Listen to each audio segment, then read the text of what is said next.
want the space to be all janky. I just didn't want that. So I just decided to restart the space.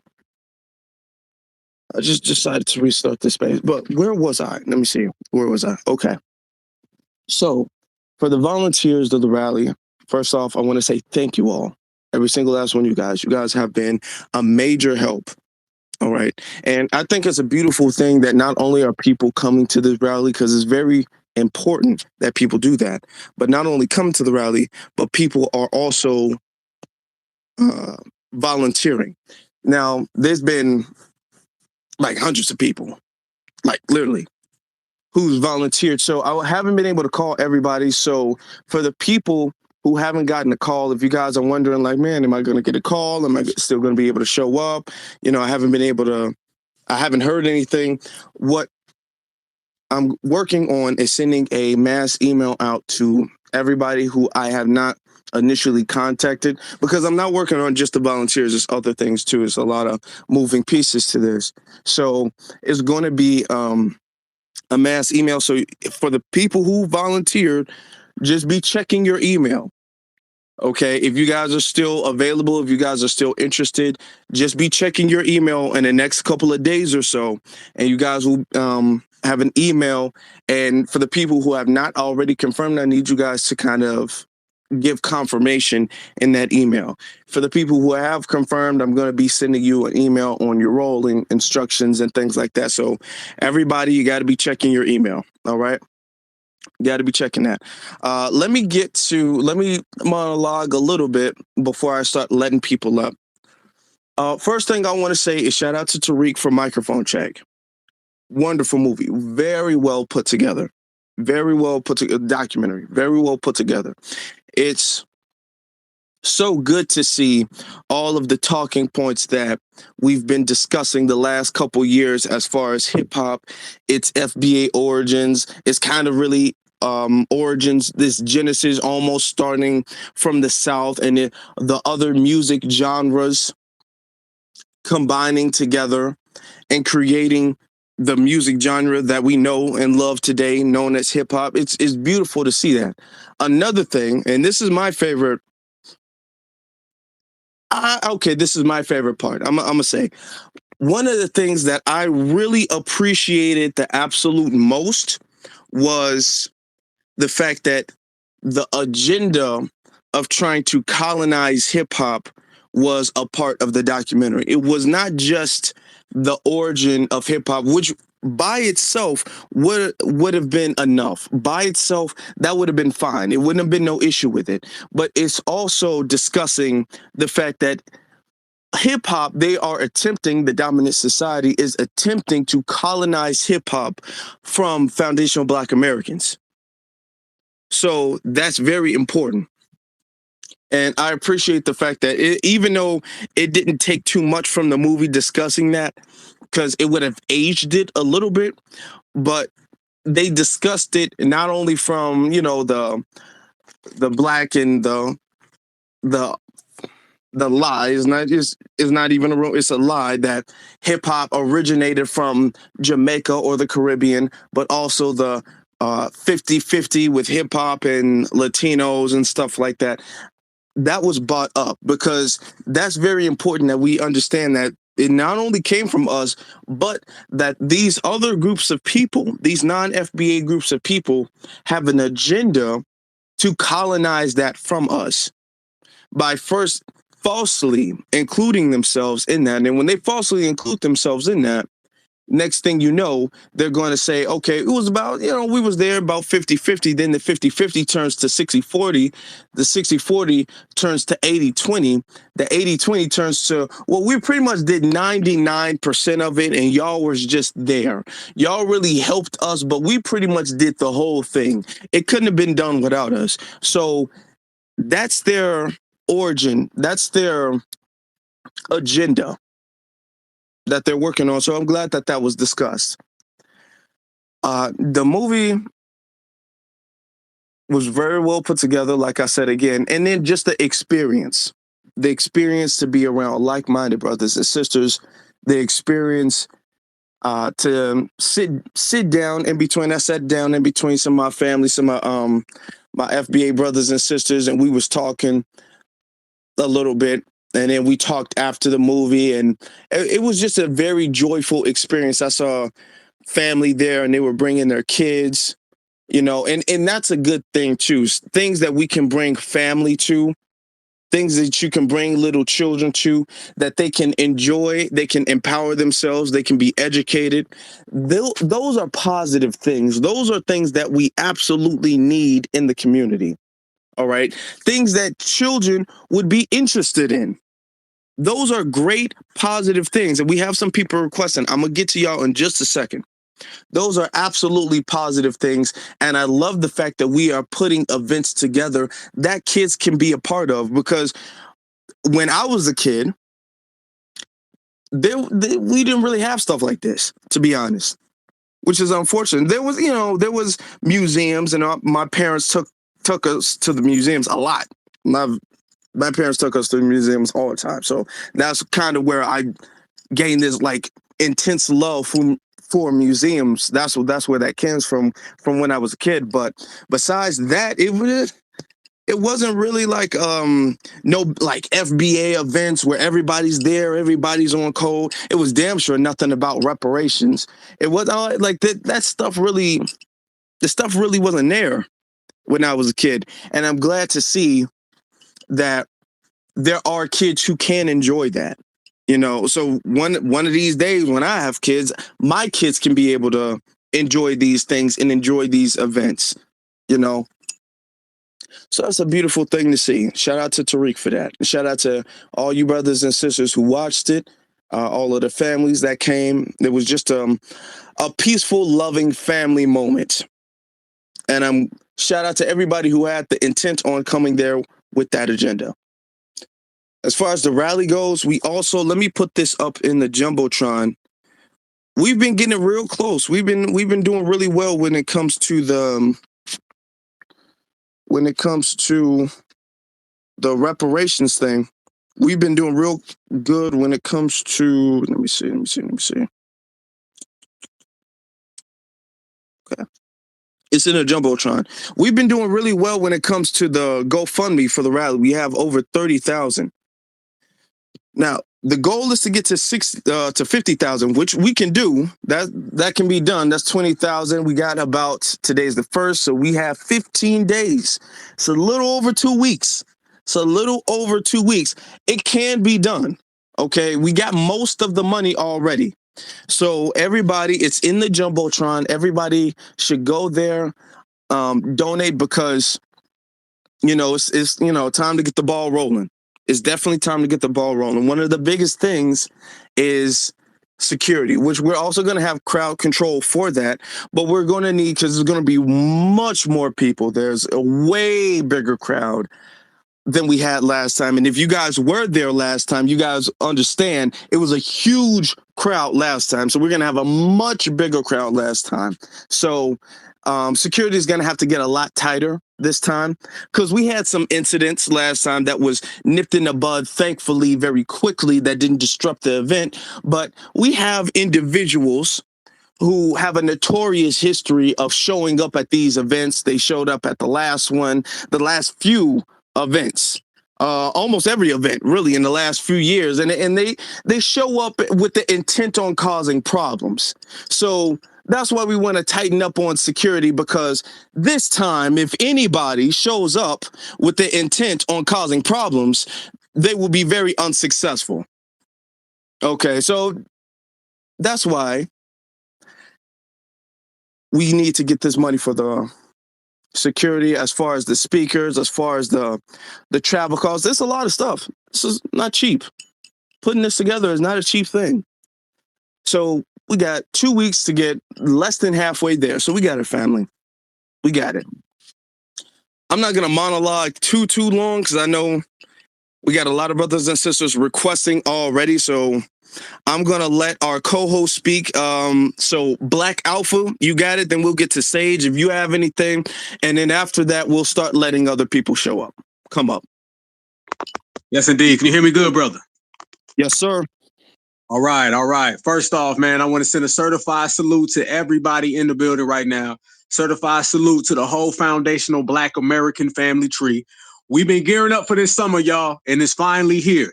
But it's got to be showtime, and we got to show out. We got to stand together, and we got to make everything work properly by being on code. So if you on code, this is our time right now. Certified salute to our big brother Tariq Nasheed. Microphone check. Amazing, amazing documentary, and that set the tone. But what we all did, and I said this on Tuesday on my broadcast, we all made a declaration. We made a declaration that nobody's going to be latching onto our culture, walking away with stuff for free. We made it clear that you're not going to get in on hip hop. You're not going to get in on reparations. You're not going to get in on anything that has foundational Black American handwriting on it. Not at all. So this right here, y'all, is not just us standing together. This is showing the whole damn world that we are unified more than ever. They're going to talk about this summer, 50 summers from now. And it's going to be told in our way. You're not going to see the Fat Joes. You're not going to see the Busta Rhymes. You ain't going to see none of these people, the hip hop ops. They're not going to be out here telling a story that does not exist. That happened before in the past. That's the African American. That's the minority. That's the people of color. That's the Black and brown. This is the certified foundational Black American. So we got to go ahead and put it on code, family. I want to see the whole FBA family tree in Washington, D.C. The same way we showed up for the documentary all across the 50 states. I seen brothers and sisters everywhere. And we look damn good too. We look damn good. Brothers and sisters came. Now I seen grandmothers there. I seen kids. I seen husbands. I seen wives. I seen it all. I seen it all. And that's what I want to see. But this time it's not going to be spread out through the country. It's going to be in one centralized location. All right. That's Freedom Plaza. It's the same place we were in 2022. Now we're going to come back in 2024. And this time, family, it's an election season. So we're going to let everybody know what type of time it is. We're going to let everybody know whose world this is, and it's foundational Black Americans. If there was ever a beautiful time to be alive, that time is right now. And family, I would not want to be in this era with anybody other than yourselves. So go ahead, salute your own selves. You are the MVP. We are the dominators. And let's let the whole damn world know this foundational Black Americans. Microphone check, rally for reparations. Can't wait to see the family. Back to you, brother. Black first to the family. Again, it's not much that I can add to that. First of all, shout out to the Vanguard. Shout out to the family that was there last year. Shout out to the people that's going to be there this year. It keeps on getting bigger and bigger. I think that what we're trying to accomplish, our goals are getting closer and closer. And as it gets closer and closer, we have to continue to fight. We cannot let up on what our agenda is. We cannot let up on, oh, well, hey, Trump is doing this for us. We're not for Trump. We're not for Biden. We are for our lineage. We are for our specific issue that we want addressed. And whoever's going to do that, that's what that's the direction that we're going to go in. That's why we're having this rally. This rally is going to express our directions, and whatever party wants to adhere to those um, directions, whatever party wants to adhere to our needs, then they will get our vote. So again, like my brother said, I want to salute everyone that has donated to the rally, and everyone that's going to donate to the rally. And again, it doesn't take everyone doesn't have to you don't have to be rich. You can donate $5. You can donate $10. But the goal is to get to where we need to get to. And with that, for now, I'm gonna land. Thank you. We're gonna start letting people up. So the rally right now, I said the rally. The GoFundMe right now is at 32,207. So we can get that up to we really can get that to 33,000, to be very honest, before we end this space. Because we did it last time. If you guys didn't see last time, we had a GoFundMe on YouTube. Last time we did that, we raised over $1,200 in a couple hours. We raised over $1,200. So we're going to start letting people up. We're not going to let a bunch of people up. We're going to let people up. We're going to, let people drop. But the first thing I want to get to, I don't know how to pronounce your name. Agbonkai, whatever your name is. You've been putting the thumbs down for a little bit. So is there something you needed to say? Mm-hmm. Hello. Yeah, you can be heard. Yeah. I just want to know what the issue is with Africans and the FBA movement. Is there a way everybody could come together? There's so much hate and divisiveness that you guys have towards Africans. I've been seeing all the trolls, all the things that's been said. At the end of the day, like I saw someone that wrote Afro Elite. Are you gonna be Afro without being African? Tell me. Are you gonna be Afro without being African? That don't make no sense to me. So if there's a way everybody could come together and stop the divisiveness, that would make a lot of sense. And it's gonna push the culture. It's gonna push Black people together, and it's gonna unite us. So that's all I gotta say. Okay. Okay, Agby. When have I or anyone on the stage said that we hate you?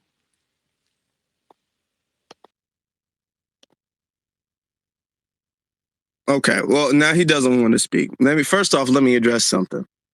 As we were speaking, when we first started speaking, nobody said anything negative about Africa. Nobody said anything negative about an African. Nobody said anything negative towards the diaspora at all. And here you are putting the thumbs down. We're talking about this is not the only platform. Hold on, sir. Hey, okay. Here's what we're gonna do. I'm letting you speak. I'm gonna give you a chance to speak, but you're not gonna cut me off or the co-host. I'm explaining. You're asking where's the divisiveness coming from? Why can't we all come together? You came.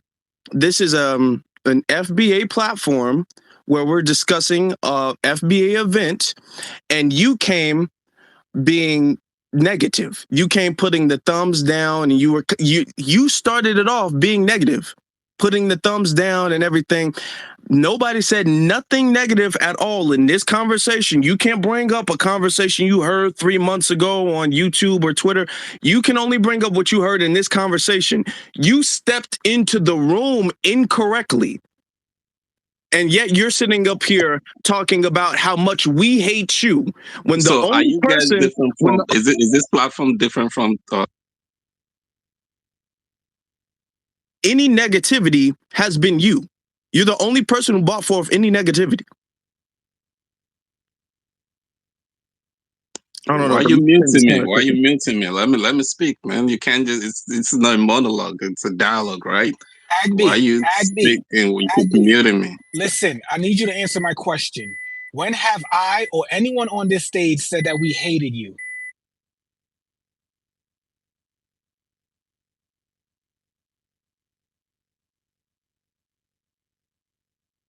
Now, when you ask the question, he's not muted. You are I don't not have muted, the mic. sir.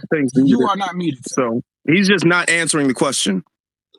This is not the only FBA space that I've been on. There's several space okay, movement like this. There are 40 so are you guys million, different from Tariq? Are you guys different from Tariq? And there are 40 million FBAs. How in the hell are we responsible for what every person says? And again, I asked again the third time now. I don't know if you understand English very well. I don't know. But I'm going to ask again. I'm going to ask very slow.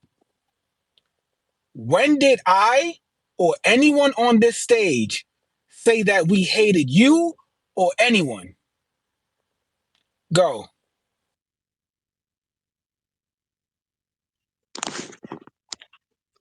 and I'm speaking slowly as well, so you could understand me in English language.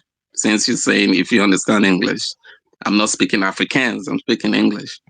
I said, is this the only FBA movement? There's several FBA movements, and you guys have the same mission and vision. So if you guys are different from the others that are seen around, you should say, oh, I'm not affiliated with Tariq. I'm not affiliated with Nikki. I'm not affiliated with all those other guys that are anti-Africans and they are anti. Answer the damn question, Mr. Mutombo. Enough is enough. Answer the damn question. Quit dancing around. I know y'all dance in your village, homeboy. Answer the damn question. And I'm affiliated with every foundational Black American. If you don't like it, then you can go on back to your village, homeboy, wherever that is in the desert as well, or you can get the hell off our stage. How about that? We out here building, we working, we shining, we grinding. You got that type of energy for your colonizers over there? Are you over there hating on the Chinese right now? Are you hating on the Arabic person who done had you enslaved since 632 AD?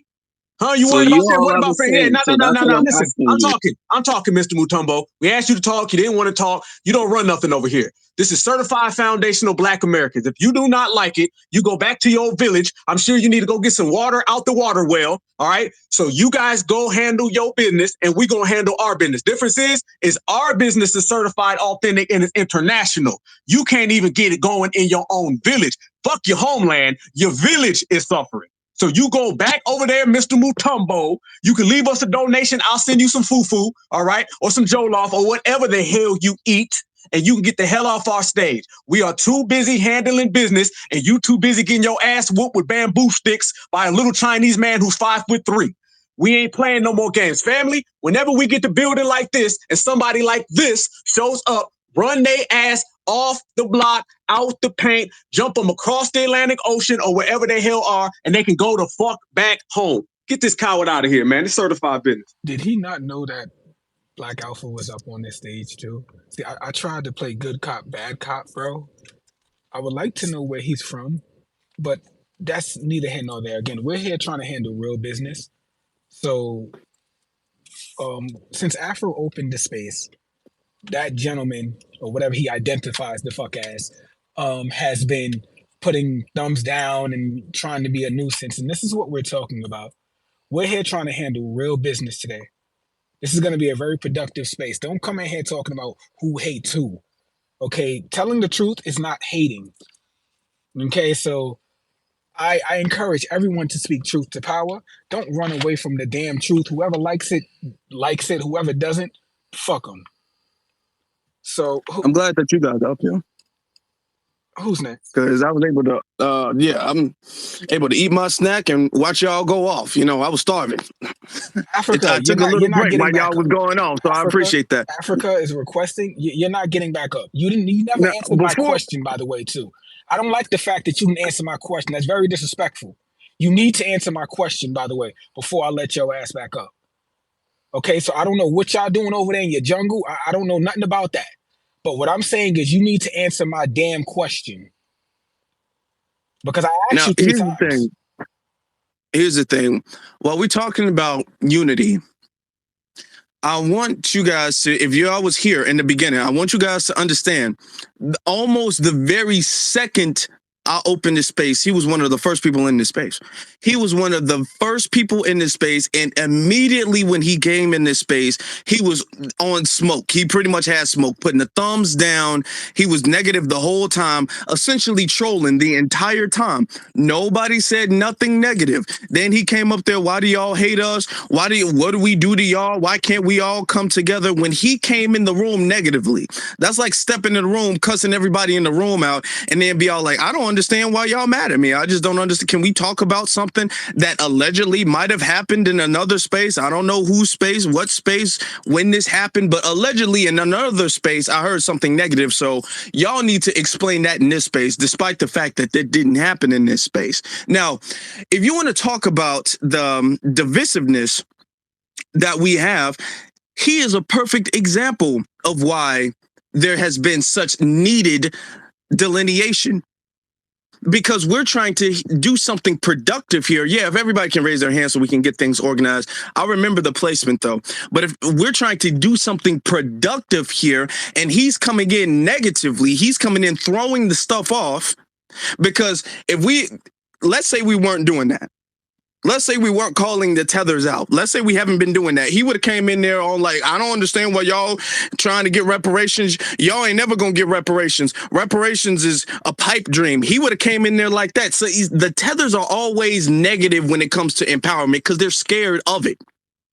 And you can see that. And I got to be honest. We have to be honest. You can see that in the result. And when you look at Africa, for a large majority, you know, and I'm not saying that there's no writers, there's no good people in the continent or here, but I'm saying collectively speaking, a lot of them have a similar mentality to the person you just saw. Because if they didn't, the results would be different. If they didn't, you'd see a rally in Africa. You'd see something like that going on there, but you don't. Because majority of the diaspora, unfortunate, and I don't like to say it, but it's the truth, so I will say it. A lot of them have the mentality of Abu Bagande, whoever he was on the stage just a second ago. And we just have to come to the realization of that. And they have to come to the realization of that, because things won't get better for them unless they change. They're sitting up there whining about why we are not permitting them to just do whatever they want to do like we have always done. Now, if he would have came up there, if he would have backed our play and spoke highly of our events and our accomplishments, I promise you, with every fiber of my being, there would have never been an issue. We've had Africans come up here and do that, and there's never been an issue. But when you come up here and you're trying to be a tether, you're trying to be against the grain, go against the grain and start an issue, then there's going to be an issue. I promise you, if he would have came correct, it wouldn't have been a problem. Let me get to, we got some speakers, though. We got some speakers who've been waiting patiently. Appreciate y'all. We're going to get to authenticated identity, and then who was next? Authenticated identity, and I think Sophie was next, and then we'll just get to them too. Then we'll move from there.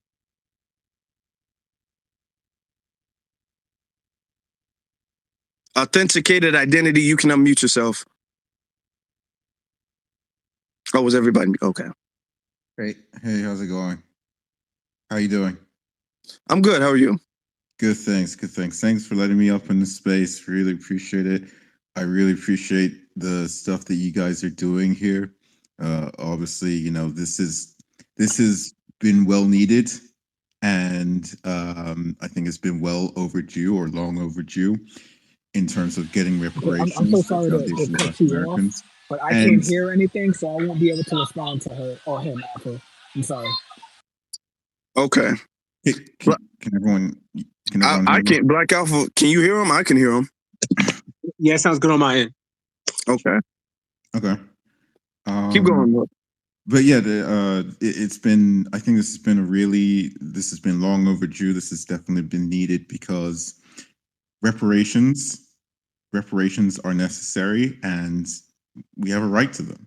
And the thing is that people there should be an actual strategy involved, and I know that there is a strategy involved, but I do want to bring up I want to bring up a couple of key points, because I think that it can definitely help move the goal forward in terms of achieving what is needed for the Black community in America. So, number one, when the detractors are saying that we do not have a right to reparations, or that like the Civil War, the number of white Americans that fought for slavery were the reparations for Black Americans, we need to start bringing up that the Jews have been receiving reparations since the Holocaust. We need to be making this point every single time, and it's not like a gotcha.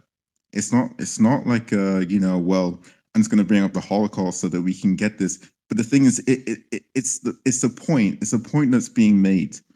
It's a point that's being made that if the Jews are entitled to reparations for the Holocaust, then absolutely, by every single right, foundational Black Americans should be entitled to reparations as well for slavery. And it wasn't just slave ownership over a couple of hundred years. It was everything within that time period and afterwards. And I don't want to be doing a history lesson. If you're unsure about what I mean by and afterwards, then go to YouTube, pick up a history book, learn about the Jim Crow laws, about redlining, about everything, this, that, and the third. So that's the first point. The second point that is also extremely important, which maybe not everyone will agree, but this is something that I think will be the most effective form of reparations. I'm not trying to hijack anything. I'm just saying how I generally feel. So a set amount, a set check, I don't believe that that is realistic. I know that I believe the host, you mentioned that, people saying that, it's a pipe dream, et cetera, et cetera. I'm not saying it's a pipe dream. I'm just saying that a set amount of money to a specific organization, I don't think that is realistic. And I think my evidence for that would be because of the Black Lives Matter leader. I can't remember what her name is, but it was that organizer that started it. She got a bunch of money and she just used it to fulfill her lavish lifestyle. So I don't think that that is going to work. However, what I do think will absolutely work is tax exemption. Tax exemption for every single foundational Black American. I think that is the most realistic form of reparations that has a chance of being successful and will benefit every single American, every single foundational Black American. And yeah, the other people, the other people are not going to like it. But if you do have a disagreement, I'd be happy to hear Okay, you. yeah, let me jump in. Let me jump in. And I'm actually glad that you brought this point up, because literally a couple of days ago, I was discussing this on YouTube about the Evanston's reparations thing. We're not going to have a third party organization get the money and then they're supposed to disseminate the money from the government, gives it to an organization, and then the organization gives it to us. That's not gonna be how it is. It's gonna be the same exact way the government did with the Japanese Americans in the 80s. The government didn't give it to a Japanese organization, and the Japanese organization gave it to the Japanese people who were in the internment camps and their descendants. They just gave it directly to them, specifically. Also, the Native Americans, the Red Native Americans, it's not like there's a Red Native American organization that gets the money from the government and then the government descends that to the people in the tribe, So I'm not assuming that you have the best intentions. Let's just clear that up. So there's not going to be like a Black Lives Matter organization that's going to sit on the money and then hand off a couple of breadcrumbs to the rest of the population. Everybody is going to, when you verify that you are a FBA, when you verify that, then you will get your own check directly from the government. The same way the government has done with other groups of people. So, I don't know if you've heard that from somebody else, but that would be the way we're going about it, because that's the way America has given reparations to other people before. Another thing, as far as the tax exempt status, I don't mind that. That's not bad. But the thing is that when you are talking about people who are collectively in the lowest tax bracket, when you're talking about people who are collectively the most impoverished population in America, you giving them tax exempt status is not really going to move the needle forward. You're giving the tax exempt status to the most impoverished group of people who really don't, who essentially wouldn't really change too much anything. Not that that's bad, not that that shouldn't be done. We can do that. But the thing is that the money is what's going to really move the needle forward. You know what I'm saying? And I'm not saying this because I don't think you have any ill intent, or I'm assuming, giving you the benefit of the doubt, that you don't. But that's the direction that this movement is going in. Hey, yeah, I appreciate you jumping in there and providing a bit of clarification. I think that's really helpful, not just for myself, but I think for everyone in the space as well, to understand, what the goal is and the strategy involved as well. And I agree with you as well. I think you made a good point that in terms of the collective population of foundational Black Americans who tend to be more impoverished, that tax exemption is not really going to move the needle I think it's a fair point, and I would happen to agree with it. And we don't want the goal or the strategy to only be benefiting a certain the upper class. It doesn't matter what race it is. The upper class is the upper class, and if they're getting all the benefits, then really it's like I wouldn't want to support a movement like that either. So the only thing I would say is that the money that would be directed to the people, I think it would be very difficult to establish basically how much, because it would. I don't know how that would happen. That would be the only sort of doubts I would have. But otherwise, all supportive. And let me ask you a question. How much do you think personally, without no like research or statistics to back it up, how much do you believe foundational Black Americans are owed?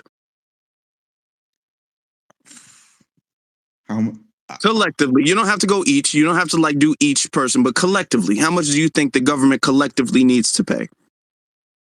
Collectively, I mean, I don't actually. Well, I know you said not to go off of any statistics or whatever, but I mean, you can, but I'm not trying to be all like, use this data from this time. Right. Like, yeah, just what do you think? Would say off the top of your head?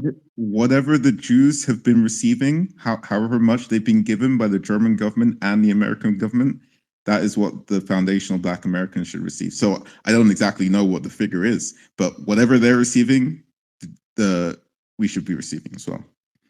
All right. Okay. Thank you. We're going to get to the next speaker. We had some people drop off. Come on, don't do that. Before we do, what happened to Sage? Alpha, you have anything you need to say? Oh yeah, definitely. All right. First off, we're gonna have to update this reparations movement. All right. We're not in the stage no more where we're trying to explain why we need reparations. They know goddamn well why we need our reparations, okay? All the studies have been done. We all know it'll stimulate the economy. We all know it's upward trillions of dollars. It's not millions, it's not billions. We spent the first 5-10 years of this movement kind of making our case. Now the case is made. Now it's time to take the case that was made and implement it. We need to apply it. We don't need to point out the Jews. We don't need to point out the Japanese. We already have.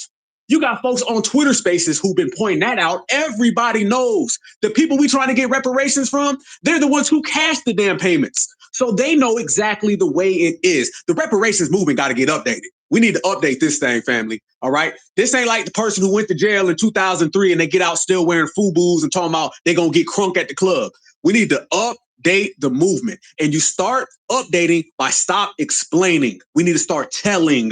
All right. If we continue to go around and say, well, the Japanese got it. No, duh. The Jews got it. No, duh. We already know this. What we're going to have to start doing now as a family is that we're going to take what we've already came up with, which is trillions of dollars.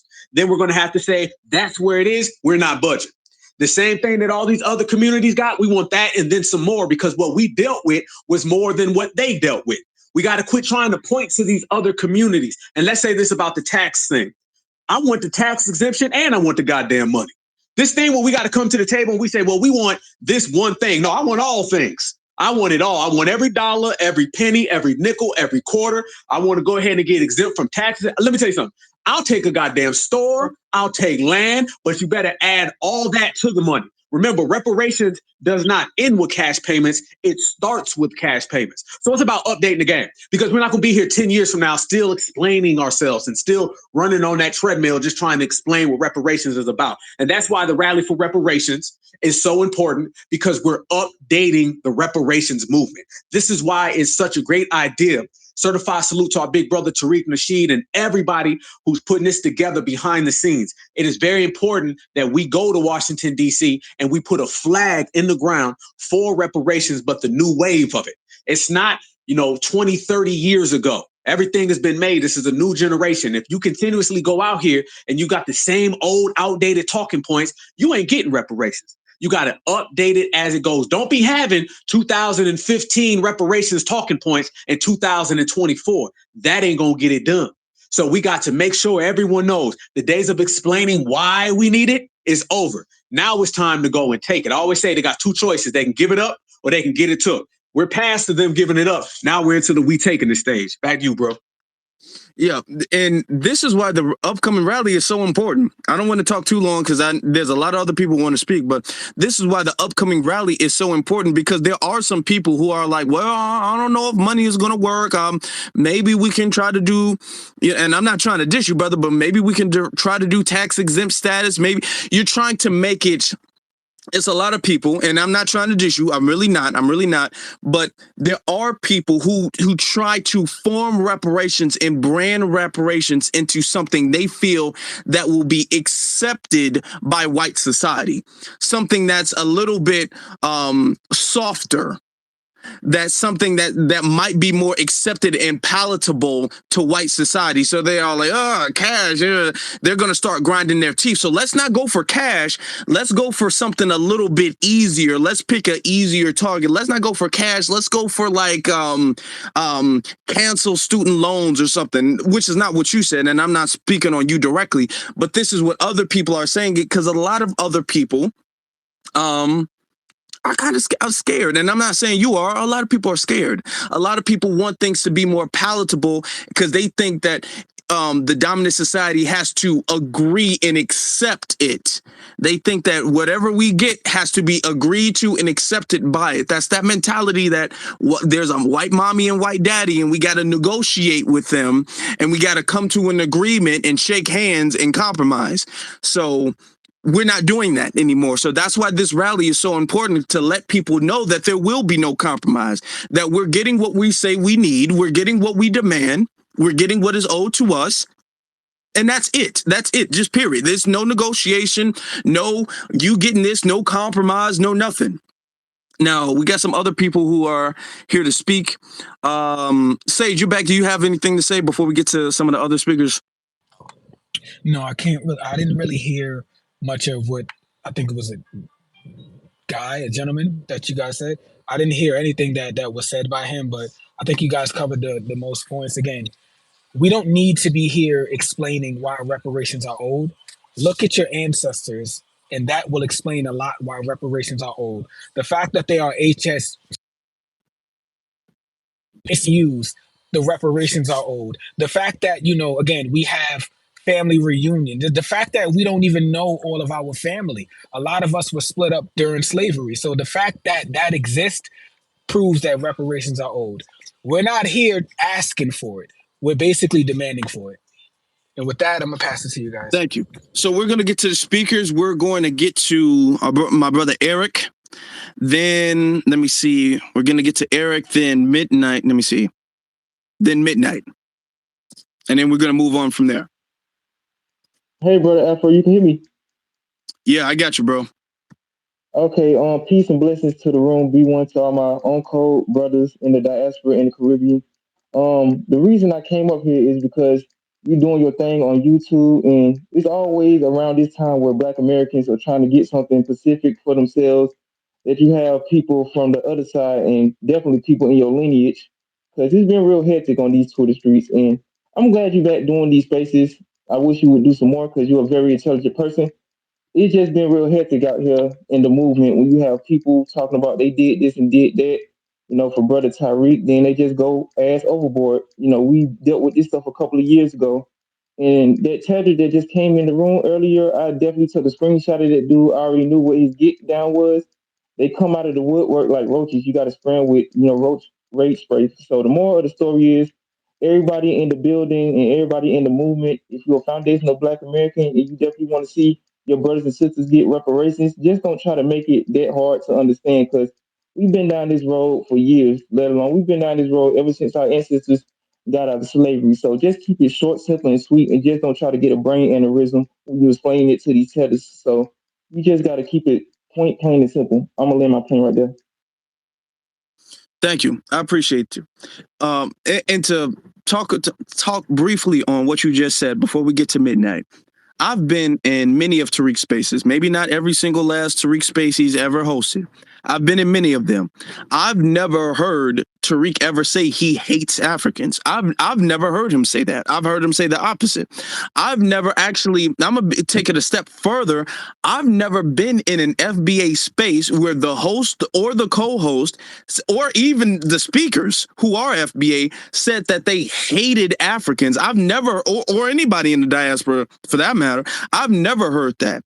The only thing is the fact that these people use straw man arguments and they gaslight, and they, when we say, you know, there's a lot of them that's off code in Africa. Oh, you mean you hate us? Like, no, that's not what that means.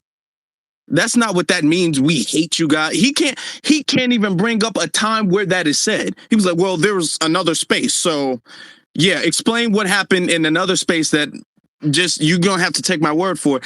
We don't say that. You know, so we're not going to sit here and defend ourselves for things that we don't say. We don't say we hate Africans. We do say y'all off code. We do say y'all come here off code. And we do say y'all tether when y'all get here. And you proving our point. So we do say that. That's not untrue. Moving on, we're going to get to midnight. Let me add on to that, brother. Let me add on to that. It's not tangible to hate Africans. That doesn't help us.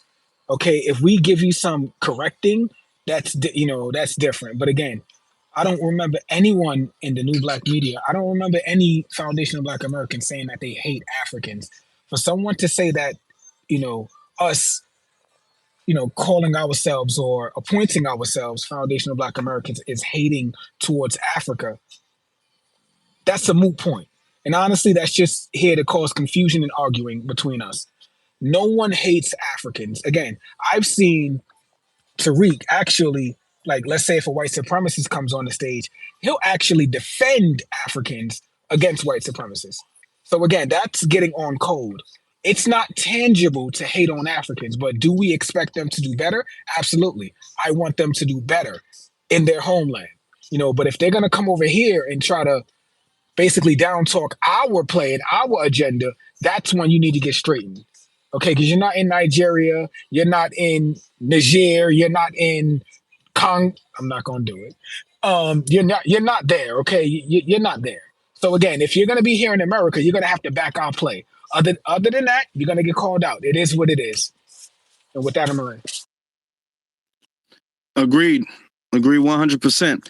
Since we got more speakers, we're going to get to, because Brother Muko, he's been trying to speak for a good minute. So we'll get to Brother Muko, then we'll get to midnight. Appreciate your patience. What's up, family? What's up, Afro Elite? Hey, are you on a speaker or something? You can speak up. I'm in the mall. Hold on. Okay. Can you hear me a little bit better now? Yeah, a lot better. Yeah.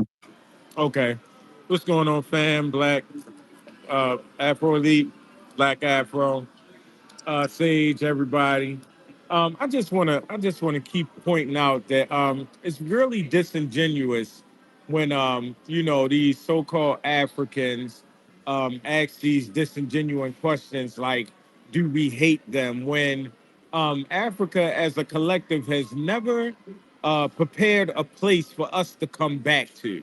They never said come home, never come home to the slave Negro, but it's always, do we hate them? Do we hate them? I feel like that's real disingenuous, and I like the way that you shut that down, and I implore everyone to shut that down when that shit happens. That is a time wasting tactic, and I trust that most Africans that do that, they're put up to doing that by the white supremacists when they come over here. It's part of their programming, and furthermore, just like Afro Elite said, it's just a move to definitely separate us even further than we already are. So with that being said, I thank you for opening up that dialogue and pointing that out, because that's actually done a lot, and I think they always do that, and they always skip over the point that they're not offering no place for us to come back home to. So what is that? That right there is shows the act of hate to me, hate towards us. So if anybody's hating in this factor, the Nigerians, the all of these other all of these others, others that claim they're outside of us, this is what you get. This is the treatment you get. You get straightened out. So I appreciate y'all for doing this. And I definitely wanted to give another shout out to Tariq as far as straightening out this hip hop situation and letting the Tevas know that look, hip hop is ours, it's always been ours. And just like anything else that is here homegrown, we're not just going to allow anyone to come and take that shit away. You know what I'm saying? So with that, keep standing 10 toes down on that, and I appreciate y'all for straightening that out. Appreciate you, brother. Going forward, when it comes to the speakers, if everybody can raise their hand if they have something to say, because we got more people requesting to speak and we're kind of full right now. So if you don't have your hand raised, then I'm going to assume that you probably don't have anything to say. If you do, then we're going to get to you. If you don't, then I would appreciate it if you drop down. So we won't have down. I'll come back up later. You can drop me down. I got you. All right. We're going to get to midnight. Midnight, you got it. And then after that, we're going to get you our good brother, Black Logic. Hey, I'll speak a little bit briefly. So, yeah, when we talk about preaching for self-advocacy and our ethnogenesis, that's where we get the most pushback, unfortunately. And we already know why. They want to attach themselves to our culture, to our heritage, our lineage. And ultimately, they want to tether themselves to the reparations claim. But my question is, and I forgot to say, hey, peace to Brother Afro, peace to Black Alpha, peace to Brother Sage. I salute y'all. My question is, do you know any updates for the, try to help out for the rally? Do you have any updates for that? Yeah. Okay. Yeah. I said that early in the space. I don't know if you were here. DM me your email. Because it's been I've called a lot of people. I mean, but it's so many people who signed up to volunteer, and then more people are signing up to volunteer. People are DMing me on like every single social media. So that's fine. I like it. I love it, actually. Just send me your email, because I'm not going to be able to call everybody, but I will be able to send like mass emails to everybody who still wants to volunteer. So just send that to me.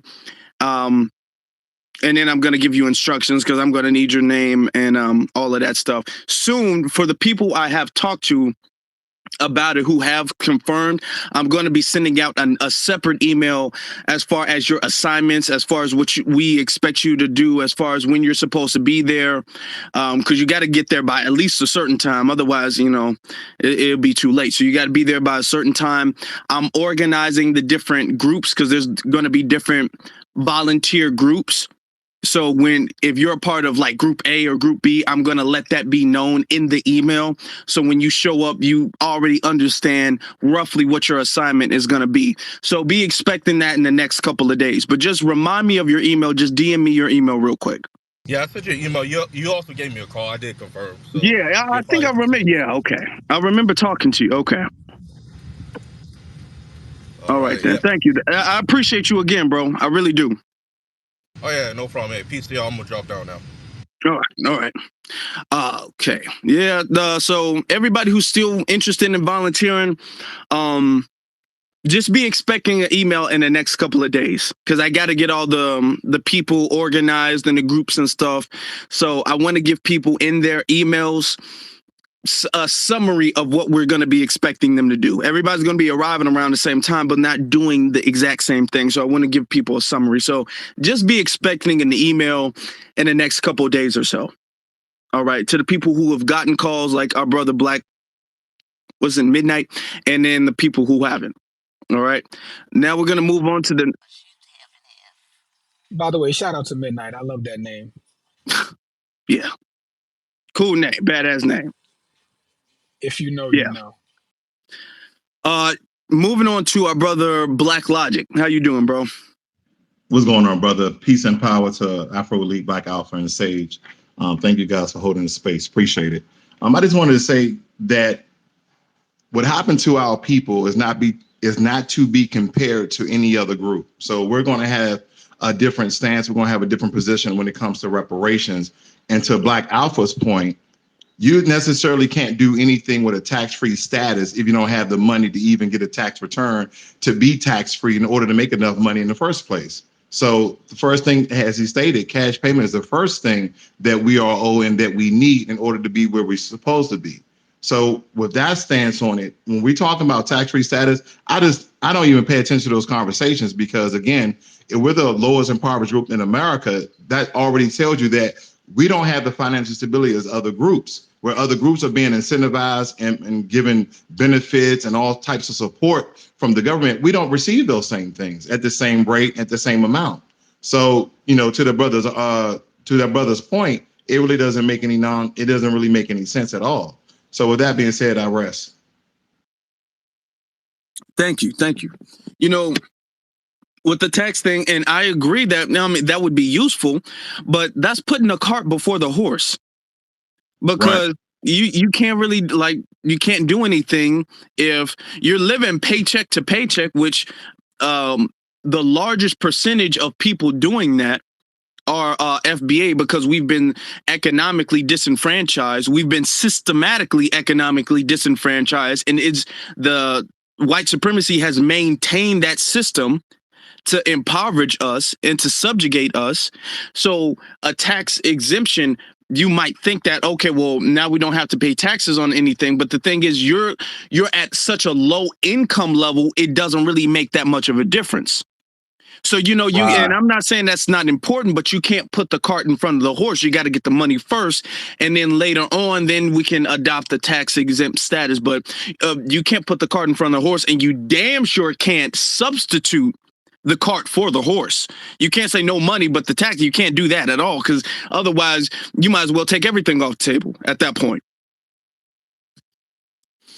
One last thing, brother, I was going to say, if we get anything close to another group, and I'm not even referring to the Jewish people, but if we get anything close, which should be a lot more than the Native Americans are receiving, but that's something similar that I can see that we are owed, but of course the numbers would be a lot larger and the land would be a lot more. Yep. I see. Yep. Looking at the thing now. One of the quotes that we always say is reparations across the board. So it starts with, a cash check, but it does not end there. What I would advocate for starts with cash. Obviously, we need an anti-Black crime bill. I want free schooling. I want non-taxable to anyone that can tie their lineage back to slavery in this country. You need to not be taxed at all. And we need basically like sanctuary cities, I want to say. Just like, our Jewish brethren has up here in New York. We need sanctuary cities where we need our own police. We need our own hospitals. We need our own schools. We need all of that. I'm not talking about HBCUs. Those are ran and controlled by white people. We need schools that are ran and controlled by us. For example, the Hidden Color series that, Brother Tariq came out with. In all honesty, there should not have been a need for that. In all honesty, there should not have been a need for the Hidden Color series. Why? Because that should have been taught in school already. Now, if we owned and operated our schools, quote unquote, these HBCUs, we wouldn't have a need for the Hidden Color series. But the fact that they're not educating us to that extent, we have Tariq Nasheed for that. You have Jason Black for that. You have Professor Black Truth for that. You have Black Alpha for that. You have Afro Elite for that. You have Sincere the Love God for that. You have people that are going to educate you outside of the school. Now, what they're teaching you is not a lie. But at the same time, there shouldn't be a need for them. Unfortunately, we live in a system of white supremacy, so there is a need for that.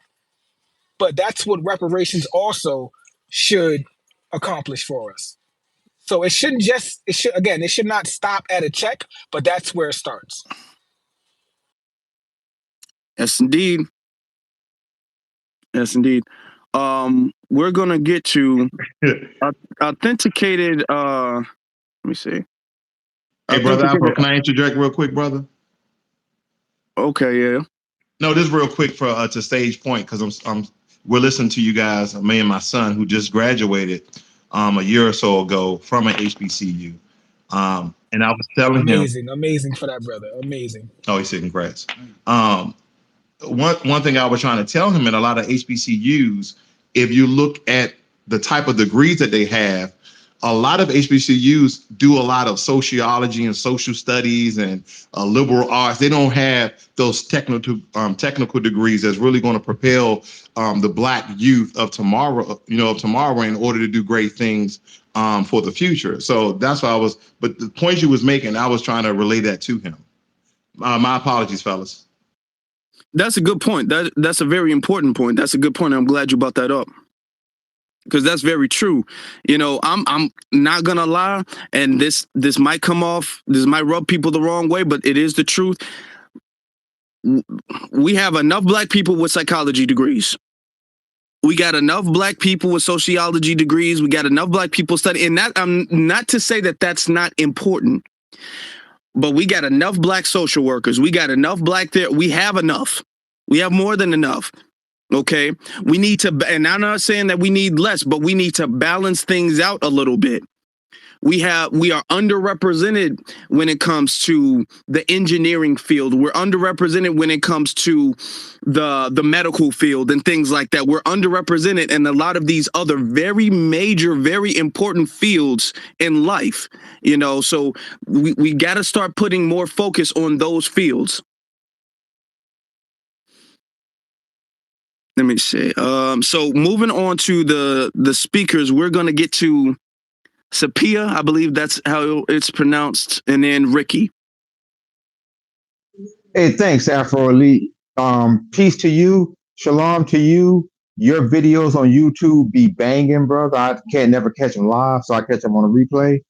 And a big extra certified 100 shout out to Black Alpha. You be killing it. I look forward to listening to you every Tuesday. And brother, you just be spitting that fire. But with that being said, I think what we need to get done is what we've been doing. Whenever it comes to non-FBA people trying to connect themselves to us or trying to state their grievances and trying to get us involved, we need to be highly visible and letting them know that we stand against whatever they're doing. Like, for instance, with this J-Lo concert that got canceled for the summer, and they tried to say something else.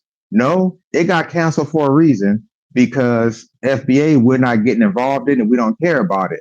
And then we also have to know when to step back into the shadows and to collapse into ourselves, like the whole thing with Michelle Obama's mom's passing away. I'm not going to speak ill of the dead, but then again, I don't give a damn about their loss. They never gave a damn about us. They had 8 years to show us that they gave a damn about us, and they never did anything but bury us further and speak pejoratively whenever they speak of FBA. And then thirdly, the one thing that I need to say is that I'm sick and tired of these immigrants, these tethers referring to us as a hate group. FBA hate group, blah, blah, blah. We're a lineage. So I fired back at one of them and I said, okay, fine. You want to call FBA a hate group, quote unquote? Well, then with that being said, and going in lockstep, can we call Africans and Caribbeans a hate group? And they didn't like it. They didn't respond too well. So I'll go ahead and land with that, brother. Thank you. If you want me to care about Michelle Obama's mother passing away, I'm going to bring up 2 words. Trayvon Martin. Who was in the office when Trayvon Martin was unjustly taken from us? Them. Them. They call him a thug. They call Freddie Gray and the protesters in Baltimore thugs.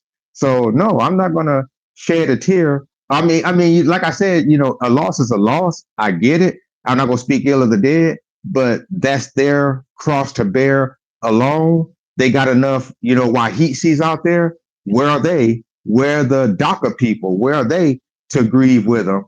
Why try to sit there and really appeal hardcore to us? Get those Caribbeans to do it. Get those Africans to do it. Leave us the hell alone.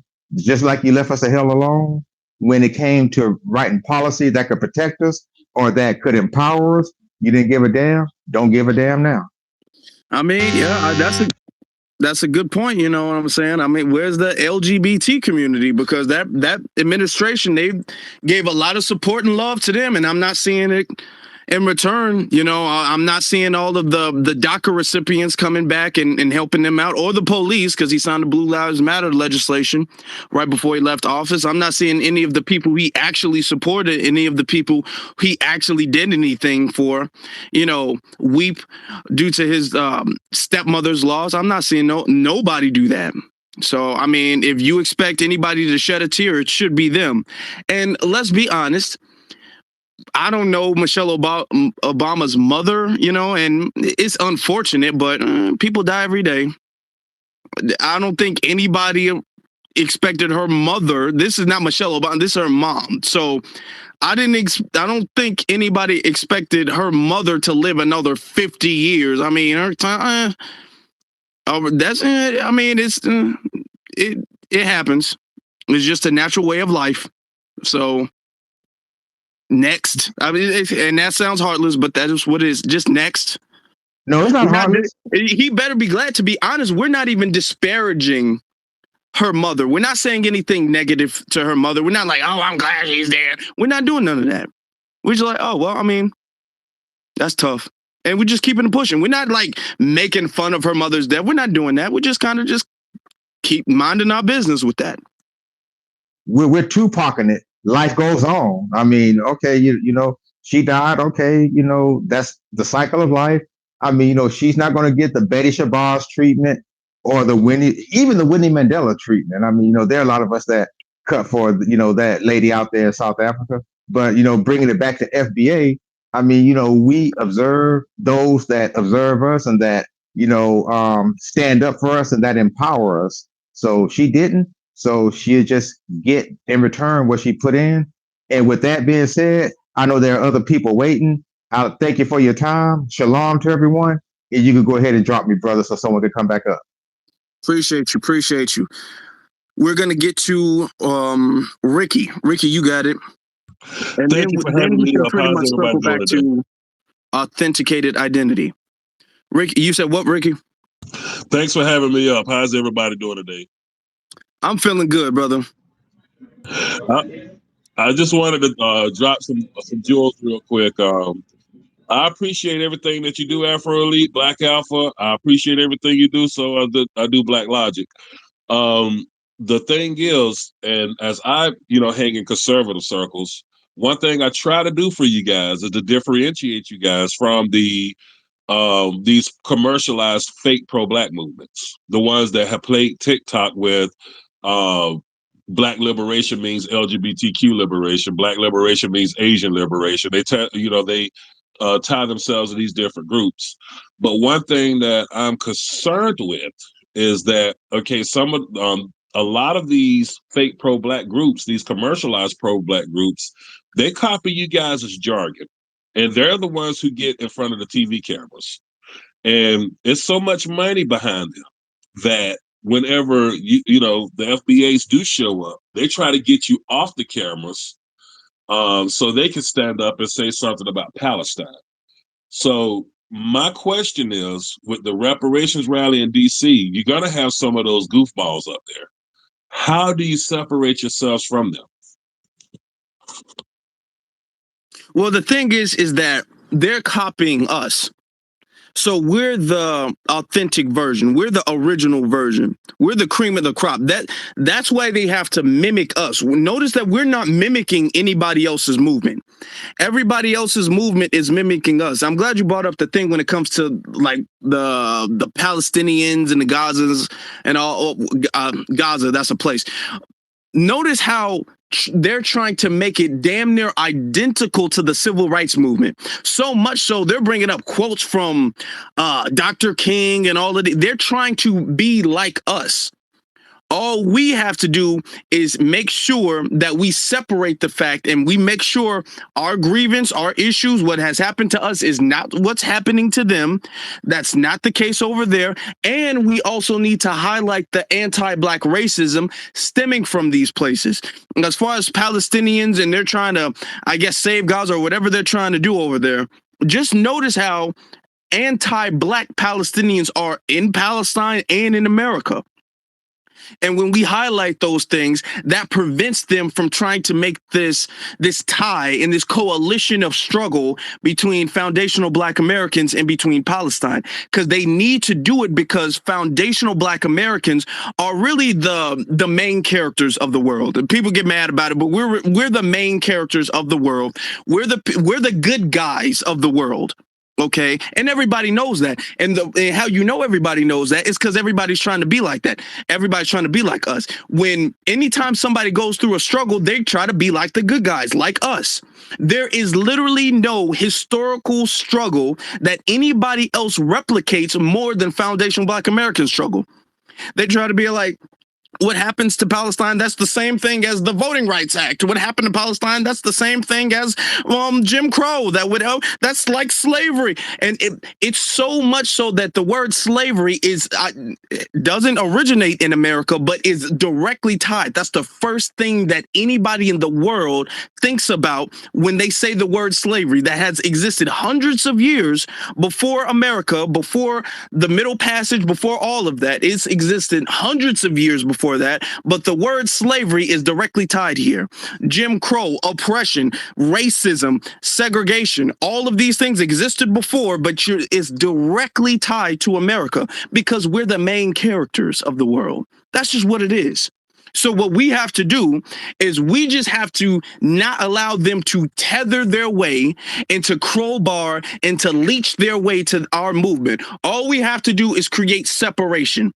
All we have to do is be all like, hey, don't bring up Rosa Parks when you're talking about Gaza. Don't bring up Dr. King. Don't bring up Harriet Tubman. Don't bring up any of our people. Bring up Gandhi or whatever person that y'all like so much over there. I know Gandhi's Indian. Somebody gonna correct me on that. I'm just bring up somebody like that. All we have to do is not allow it, because what they're trying to do is they're trying to get us on board with them because they can't do it by themselves. All we got to do is separate and then not get on board. Keep pushing the direction we're going in. Yeah, because one thing that I noticed is that I see a lot of these fake pro-blacks on TikTok, especially on TikTok. You got people like Conscious Lee, which me and him, we got beef, but where they'll get up and they'll start saying white supremacy, mimic the talking points, but then you'll hear them on some gay shit, or you'll hear them on some damn pro-Palestine, or upholding the ratchet class of the Black community. And I'm just thinking to myself, like, whoa, wait a minute. And you can always tell them when they tell who they are when they say these two famous words, Black and brown, people of color. So these are the people that are getting the microphones. These are the people that Joe Biden recently called to Washington. They're TikTok stars, but Joe Biden called them to Washington for what reason? If he's already signed the bill to shut them down or shut down TikTok. See, that's a good point. The Conscious Leads, and I've spoke on that dude many a times. That's a clown. Okay, he's not pro-black at all. It's a clown. Okay, he has a good vocabulary, and that's all he got going for him. So it sounds like what he's saying is intelligent, but it's very stupid. Which is why he doesn't debate people anymore. He used to, if y'all didn't know that, he used to debate people. He don't debate people anymore, because in order to win a debate, you're going to need more than an advanced vocabulary to win a debate. What you're saying has to be correct and factual, and that takes more than just an advanced vocabulary. But Conscious Leads and people like him are really controlled opposition. And in order to dismantle controlled opposition, first off, they need to be called out. But the most important thing is that the people need to have a taste for authenticity. The people need to have a sense for authenticity. So when you listen to me, when you listen to Black Alpha, when you listen to Tariq, when you listen to all these other people, when you listen to these people, when you listen to us, you will develop an ear and a taste for authenticity. You will say, we not doing no black and brown. And when you hear us say that over and over, the second somebody else says that, you be all like, okay, they're not genuine. They're not a real writer. They're not authentic, because we've taught and we've gave you the sense of this is what real empowerment is. And these are the signs that somebody is trying to cosplay as an activist. They're trying to cosplay as someone who should be listened to, as trying to cosplay as someone who's genuine and certified, but they're really not. So just by listening to us, you're going to be able to filter out who should be in the conversation and who shouldn't. When you listen to us for years and we say no black and brown, no black and brown, and then you see somebody else be like, oh, Palestine, free Palestine, you're going to automatically scratch them off the list because you already know the signs. Everybody can taste when water tastes a little funny. When you drinking something like, oh, this water don't taste fresh. Everybody knows what fresh water tastes like. So the fact that you know what fresh water tastes like, the second you taste some water that's not fresh, you're instantly able to tell. And now that you all, like you, Brother Ricky, now that you know what fresh water tastes like, any other contaminated water, the second you taste it, be like, oh, that's not fresh. I'm pouring it out. I'm not drinking that water anymore. Give me the fresh water now. Understood. So that's what we got to do. And another thing, and I was telling Black Alpha this, I got a smaller channel on YouTube, but I still, I'm more into the conservative circles, but I'm still, about the pro-blacks that are actually doing something, the ones that are authentic. So I support you guys, anything you guys want. There is a person, and I told Black Alpha about this, and he probably came into your channel too, Afro Elite. I know he's came into Black Logic's channel. He's got about 80 different troll names, and 2 of those troll names actually are dummy accounts of mine, meaning that he has copycatted my account, and he'll go into y'all's room saying some old crazy shit. But he's a Latino out of New Jersey. So okay. If you see that account pop up in your room, go back to the original page and see if it's really one of mine. Because I only have 3 other accounts on YouTube, and I won't go in y'all room saying the disrespectful shit that I saw that guy say. All right, I appreciate you, brother. I want to add in something too. By now, Claude Anderson has already taught us. How old is Brother Claude? 80, maybe 80 plus. For 80 plus years, 3 words should be trigger words to us at this point: minorities, people of color, and black and brown. Those terms should be triggers for us. If by now you hear those terms and those are not triggers, then you have not been paying attention. He's correct. Before we move on, Black Alpha, you got something to say? Yeah, you can hear me good, brother? Yeah, he got you. We're going into a whole nother chapter. That's what people got to understand. Y'all know I'm always talking about that. We're going into a whole different chapter. People who are still stuck on minorities and people of color and black and brown, they get left behind. African American, you getting left behind. Anybody who's running around here with that counterfeit off-code energy is getting left behind. Notice one thing about us in this generation. We support each other. We all stand together. All that jealousy and bitterness and hating on your brother, that stuff don't fly in this generation and this era. People used to get that stuff passes back in the day. We don't. If somebody come into space right now and they got a bunch of negative energy, everybody in here gonna run their ass completely out. That didn't really go on back in the day. Now we're sticking together, and not just physically, but mentally, spiritually, all across the board. That's what we're doing. So when you see people running around here trying to slide Black Lives Matter, trying to slide the Palestinians, and man, we ain't going for that. As a matter of fact, Ricky was in South Carolina with me when we had the really first foundational Black American Palestinian clash. And everybody who's seen it on King's Day in Columbia. And I was the one who recorded the whole goddamn thing. We seen these folks out here trying to say that they was on our side with reparations, but then they was talking over us. They were following every single Black American event. These people was literally putting out flyers. And they had every single event that we were going to, and they was going to follow behind us, which is the definition of a tether. And we recorded that, we put it out, we had thousands of views, and everybody seen exactly who these people are. So to answer his question, the best way you handle these folks is you expose them. Bottom line, if somebody off code, you expose them. Somebody hating, you expose them. No more biting your tongue. No more saying, well, my bad dog, or it's 50-50, or we'll get along tomorrow. Man, hell no. If somebody's doing something that ain't on the right page, we expose them. And that's something that we've all been doing, especially in the new Black media. Afro Elite, he just exposed this one clown, a couple weeks ago. It's about 3 weeks ago, if I'm not mistaken, Afro. You know what I'm saying? And that dude's career will never be the same. You know what I'm saying? Because our brother, you know what I'm talking about. Yeah, Our brother exposed that guy. He can't come around no more. That's what it is. That's the energy. Back in the old days, folks would come to the barbecue, to the reunion, the cookout, and they'd just be there, sitting off in the corner with negative energy and wouldn't nobody say nothing. Nowadays, hell to the no. You come around foundational Black Americans with that bullshit energy, we gonna see you to every single exit. That's what it was. When we went to these movie premieres, brothers and sisters showed up throughout the whole country. We was looking good. Nobody was really on no bullshit. There was a couple, dingy ass little bums that was on some bullshit, but we stepped on them and we ignored them. That's the way you handle them. You don't waste your time on negative people. We got serious business to attend to. And if we don't get this right, then it ain't never gonna happen. I hope nobody thinks that we gonna fumble the bag or drop the ball and then the next generation gonna get it. If we don't get it or we don't put them in the position to get it, it ain't never gonna happen. So therefore, we got to stay focused. We can't deal with any of these outliners, any of these off-coded people. If you see somebody and they on that bum energy, you either walk around them or you step over them. But what you do not do, you don't park the car and waste good, valuable, foundational Black American energy on losers. We're going to get what we got to get. And they're going to wake up tomorrow still hating, still jealous, still envious until they're about 80 years old. Then they realize all of that shit didn't do nothing for them. And they see our brother Afro Elite shining. They see Sage shining, Black Alpha shining, and we winning. And then another thing I want to add too, because brother hit up on this too. That's another reason, because speaking about those Palestine people, we fully expect them to be out there also.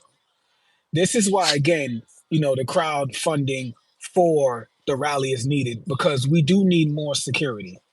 We don't want them to kind of come there and throw off our messages. You know what I mean? So again, our message is strong and we need to get that message out. We don't need them, here talking about some free Palestine. That's the last thing that we need. And everyone in this space knows that's true. They're going to come. Absolutely, because they follow us. They follow our moves. They know exactly when, the rally's going down, what time it's going down. They follow us because everyone looks towards us. Everyone in the world. I'll give you an example. I don't know if it was like earlier today or whatever the case is. It came across my feed. Jay-Z, I don't even know what country that. Oh, maybe he's in Paris or some shit. I don't know.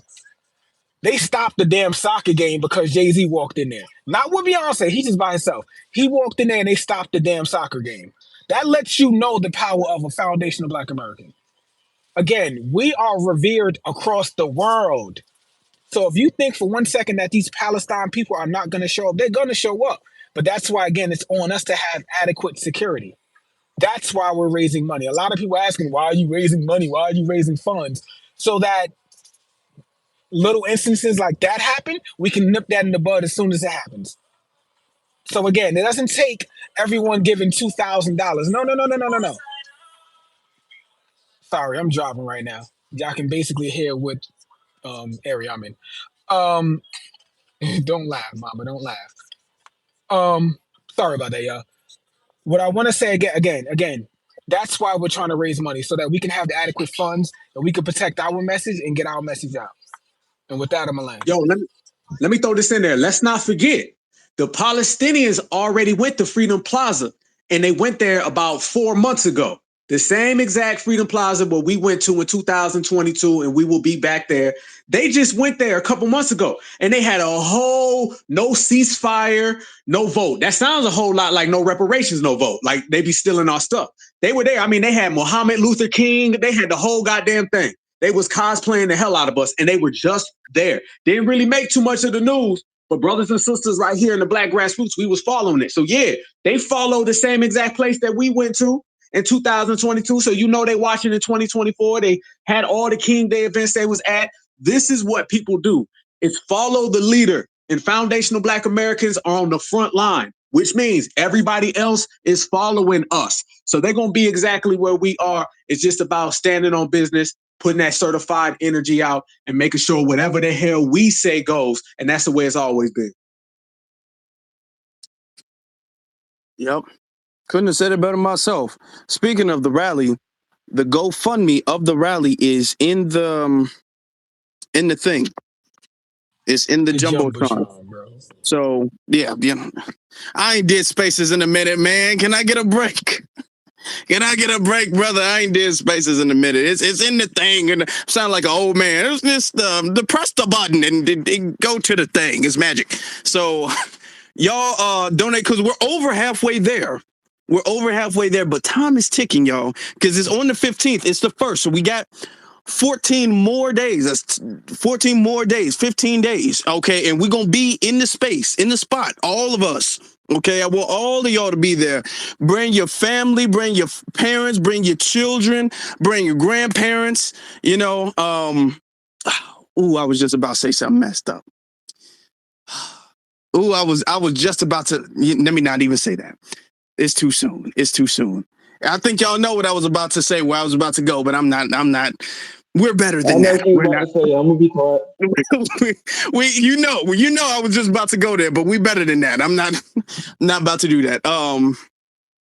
Yeah, so y'all come. Well, we got it's time is ticking, y'all. So we got to get that money on the roll. Let me see. Authentic, yeah, he dropped off. Let's see what this brother's picked up since so authenticated identity. You've been waiting. So what do you have to say? Hey, thanks for letting me up again. Hey, I wanted to address your point because I know I did put thumbs down, and again, like not trying to be negative or whatever. I support the movement, and I love what you guys are doing. There was this particular discussion that the gentleman below me brought up regarding these influencers, right, that are being invited to the White House and stuff. You mentioned that the way in which that they can be sort of ignored or avoided is for people should be able to know that you're being authentic, and I agree that we should be able to know. But what I want to, or what like my belief is that the power of social media is extremely strong, especially now, especially with the social media that we're on right now. We're on X, we're in the space, and we have this ability to be able to communicate with each other verbally. And the thing is, I think that the best way in order to root these people out and expose them is in the comment section, where people gather and have these discussions in text-based channels. So when they make these videos and they're talking about Palestine and they're talking about black and brown and using these red flag words like minorities, we need to be in those comments, and everyone needs to be saying the same thing in those comments. That is the way in which we can expose them in a very targeted and direct way that will make people avoid them and completely ruin them, so that they no longer have a sort of, they'll still have the platform, right, but their voice won't carry as much weight because we will be dominating their comment section. And if they turn it off, if they end up turning off the comment sections, then that is honestly the goal as far as I'm concerned, because then it shows that well, they won't be able to communicate in the comments underneath the rest of their videos, and it just kind of exposes them even that much more, and then they start losing credibility with their own fan base that were following them for a specific reason. And if anything else, it also communicates to other people who may have not been aware of who they were, that these people are not to be trusted. So I'm hoping that kind of makes a bit of sense, and again, it's not like I disagree with you. You're right. People should be able to tell between inauthentic and authentic. But I am about solutions and about strategies and about ways to really make an effective change within the social political atmosphere or whatever. So I'll land my plane there. That's not a bad idea, and I've seen that, and I'm starting to see that trend. My last broadcast, I talked about California, and they're putting together some formal apology for slavery, something about grocery stores being closed. They're going to give early announcements to that. The comment section was tearing them up. All I was seeing in the comment section, I'm not sure what it is now, but all I was seeing in the comment section was no tangibles, no vote. No tangibles, no vote. Or no reparations, no vote. Or reparations, cash payments, cut the check. That's all I was seeing in the comment section. And to your point, it's like a battle of influence. When you make a video and the comment section is going against the grain of whatever you said in that video, that means the people are not receptive to that. That means the people largely disagree with that. Anybody can make a video, but the thing is that they're not just trying to make a video to get their point across, to get something off their chest. They're trying to make a video to influence the way people see certain problems, to influence the way people see society. And when you are in their comment section, whether they have to turn it off, which is a bad sign, or if the comment section is going against them, that's a sign that these people aren't authentic. Now, of course, you're going to have trolls. You got trolls in my comment section, Black Alpha. You're going to have trolls, but I'm talking about the vast majority of the comments are going against the grain. That's a sign that that video is not receptive to the people. So I like that idea. Black Alpha, you got anything to say? Because then after that, we're going to get to a sassy lady. No, hey, I agree 100%. 100%. I like the way that we do in terms of the new Black grassroots, the fact that we're always on offense. We don't really play defense like that. So if anybody comes at us sideways, we already know how to counteract it. Like we said, we can't get caught on the treadmill to where we're always playing defense and we waiting for people to throw the first punch. What we do now in terms of delineating and separating, we have identified all the ops and we know how to handle them. Think about it. Black Lives Matter, we got them out the paint ASAP. You're talking about an organization that was funded, probably, to be honest with you, a couple $1 trillion. I think it was billions that was on the books. And then there was another couple $100 billion off the books, but they're irrelevant. You know what I'm saying? The 2020 election, they were out here hijacking everything Black people did. The 2024 election, you don't even see them no more. The Not Fucking Around Coalition or Scam Agent J and all that, that lasted, what, a summer? So the most beautiful thing that we do in terms of strategy, we identify all the ops and then we handle them accordingly. Once you do that, that's when you take the movement to the next level. And that's why this movement is at the next level. The microphone check movie. Look at that. Fat Joe and them guys started trying to run with that myth, and now they're getting tours canceled. They blocking people. That is all based upon us handling business. This is an era of business, never personal.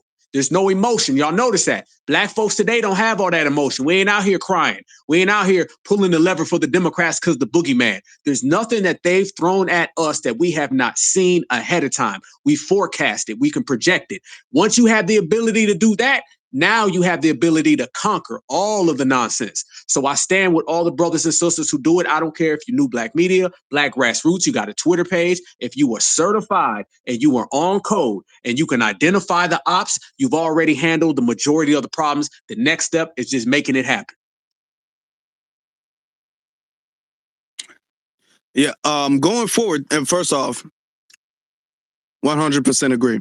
Going forward with the speakers, if everybody can raise their hand so we can keep order of who's going next and all that stuff. If you don't have anything to say, that's fine. You can just drop off until you do. So we're going to get to our sister, Sassy Lady. You got it. Yes. Hello. Good evening. My fellow Americans, grace and peace.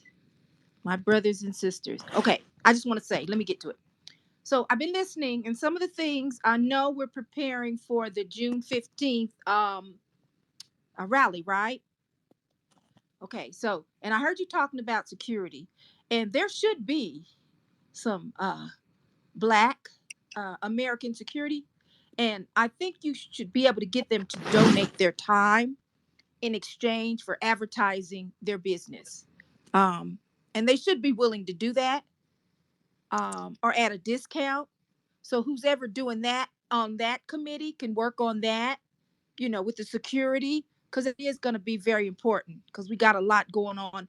We got a lot of illegals, the Gaza stuff, Palestine, and things of that sort. Number two, to say something about a dead woman's mom, I felt that was very cruel. And just be careful in saying things like that, because we're governed by laws of reciprocity. And so what goes around comes around. So that's all I wanted to share with the young people. Just be very careful with that. Now, Can I ask you a question real quick? No. Let me finish before I forget what I'm going to say, please. Wow. Hold on. Whoa. Wait, sister, let's not. Okay. Okay. Okay. Let's not do that. Let's not do that. Because you made a statement. I would just like to clarify what you heard about her mother, that you you felt the need to come and say something about. We didn't really say anything negative about her mother, so I just want to clear that up. All right. I accept it. Accept it. Accept it. So we'll disregard my last comment, okay? About that. We can disregard it. Um, I wanted to speak for the volunteers that you're seeking. Um, so Washington, D.C. has quite a few Black-owned restaurants, and I know you're seeking volunteers, and the volunteers are really good because you probably do need a lot of volunteers, right? So I was thinking to kind of reward your volunteers. Um, you could probably get maybe 3 Black restaurants to donate lunch to the volunteers as a reward for their work that they're contributing um, to the movement. That's just a thought. I know I used to do that a lot when I lived in Atlanta, and when we would have things, I would get like This Is It or some of the restaurants just to give them maybe a $10 discount off of lunch. And it'd be like a reward for those working for the movement. Just a thought and just my views. Okay. And you don't have to accept it, or like an extra discount. And I don't think it's too late to try to do that, but it may be. Well, no, it may not be. So I just wanted to share that as just a little incentive for the volunteers. Microphone check number 3. The cover, that was par excellent. Tariq Nasheed outdid himself with that, and I was sharing that in another space yesterday. That's very powerful. The cover of Microphone Check. He couldn't have done better. With the man, with the mic, and then his hand at his ear. Just excellent. You can't beat that. That is mighty, powerful. And finally, in closing, and I believe the founders of hip hop uh, are proud of that creation, to shut up the naysayers, because they've really been trying to just run in their mouth about who created it. So the score is settled and it's done. And that's just a powerful visual of what Tariq Nasheed has done, in my opinion, on the Microphone Check. Right. And then I've also been convinced to go see it, because I wasn't going to go see it, just because, I, but I think I am going to go see it. So I'm happy about that. Yeah. That I am going to go see it. And that's all I wanted to share. I didn't mean to cause any confusion or anything, so we all good. Alpha Elite, I listened to you on uh, YouTube. I watch you on YouTube, and I said I really enjoy you. You're pretty. You're good. And that's all I want to say. I think you talk kind of fast, but you're still good. Okay. I think you talk kind of fast, but I really enjoy listening to you, young man. Uh, and so I just wanted to share that. So that's all I wanted to say. I hope my suggestions are useful. And I wish everybody well. And God bless everybody. And I land. I did my submission. Thank you for letting me speak. All right. Thank you. Thank you. Jay Dizzle, I'm gonna need you to raise your hand real quick. What up, man? Yeah, you got it. And then we'll get to Eric, and then we'll get to MF Kush.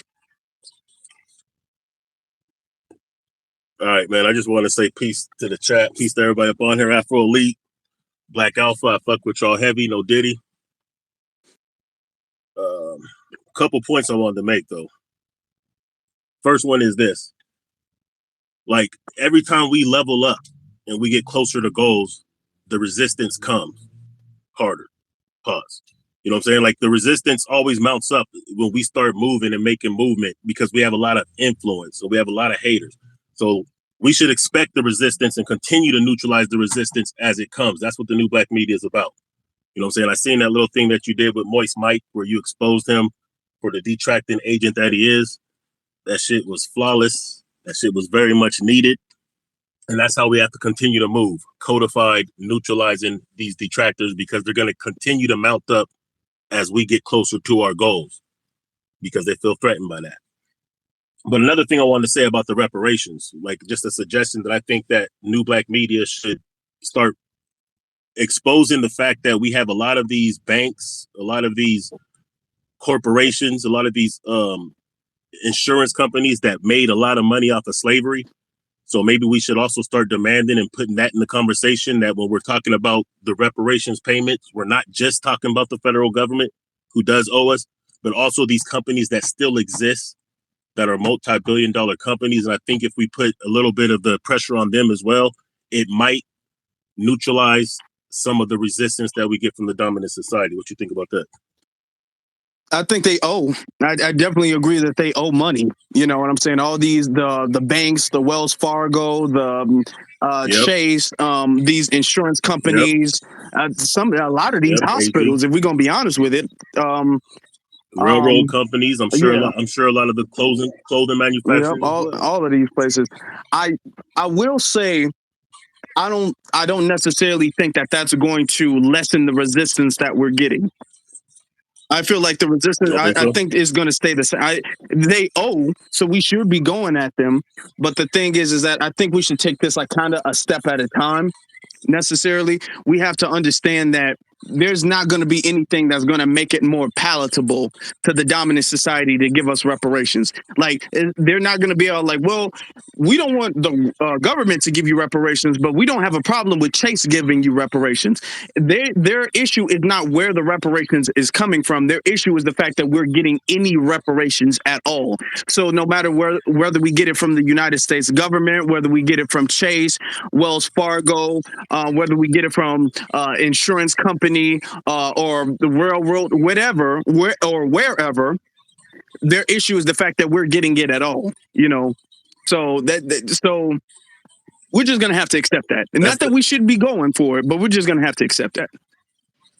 No, that's a good point, but I'm just saying that because a lot of the resistance that I do hear, it's like, oh, well, it's not our tax money shouldn't go to whoop-de-whoop, blah, blah, blah.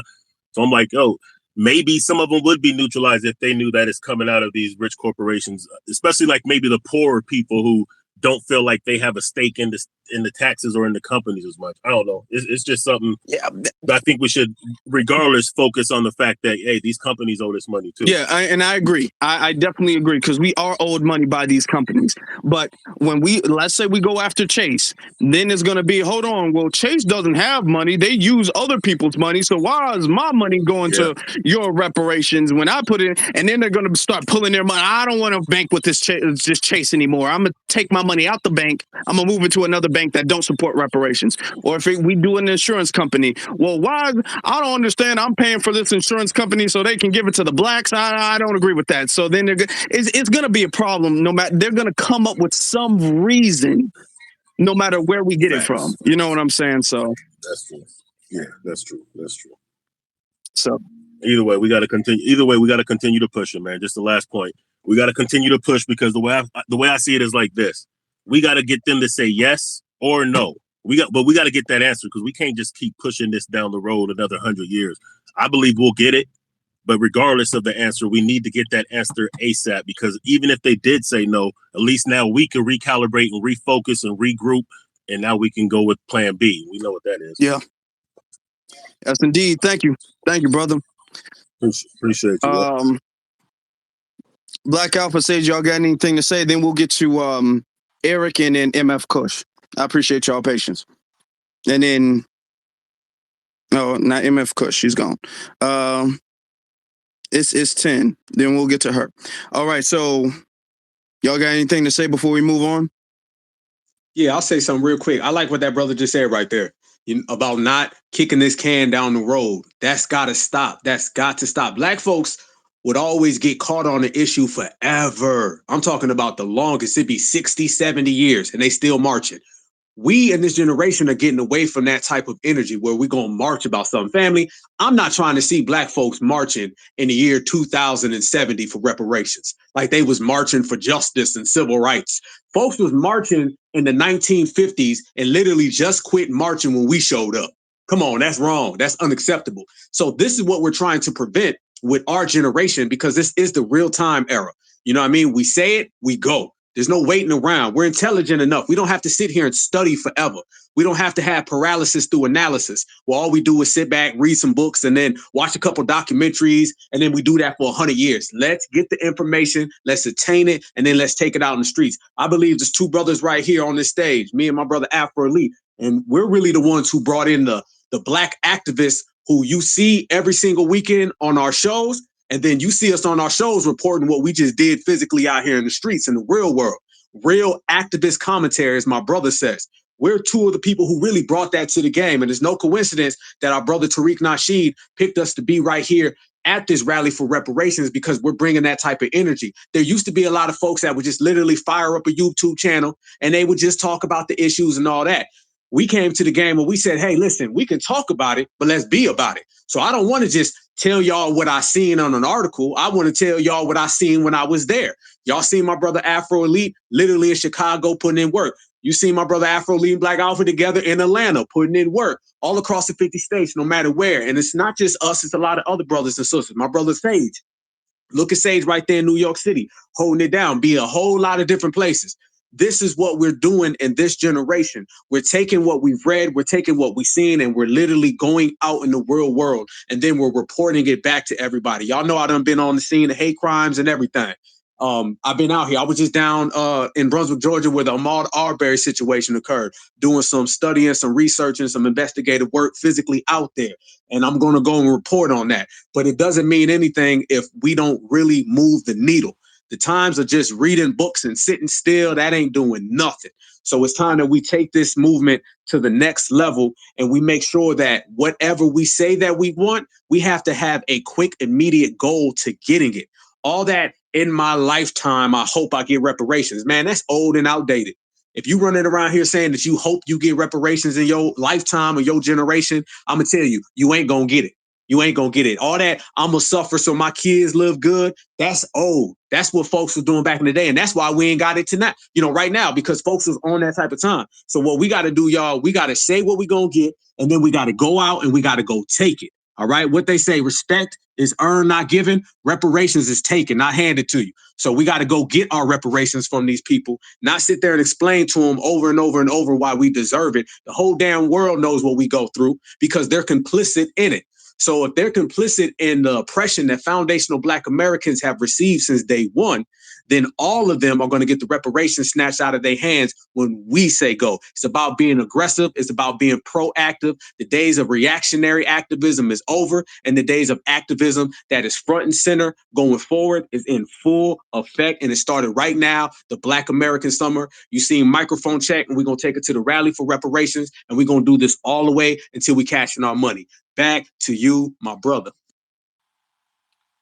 We must remember, too, that slavery was sanctioned by the government. It wasn't nothing because, yes, we should go after, Chase, William Wells, Henry Fargo. We should go after all of them. Absolutely.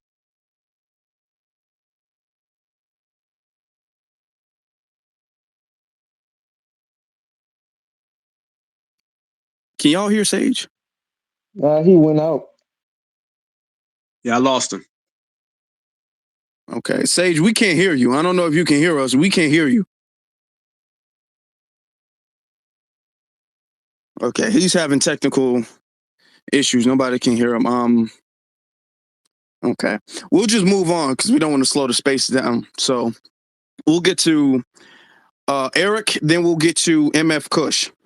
We got a couple more listeners coming up. So well, you can let Lady Kush go. Ladies first. I'll wait. Okay, MF Kush, you got it, sister.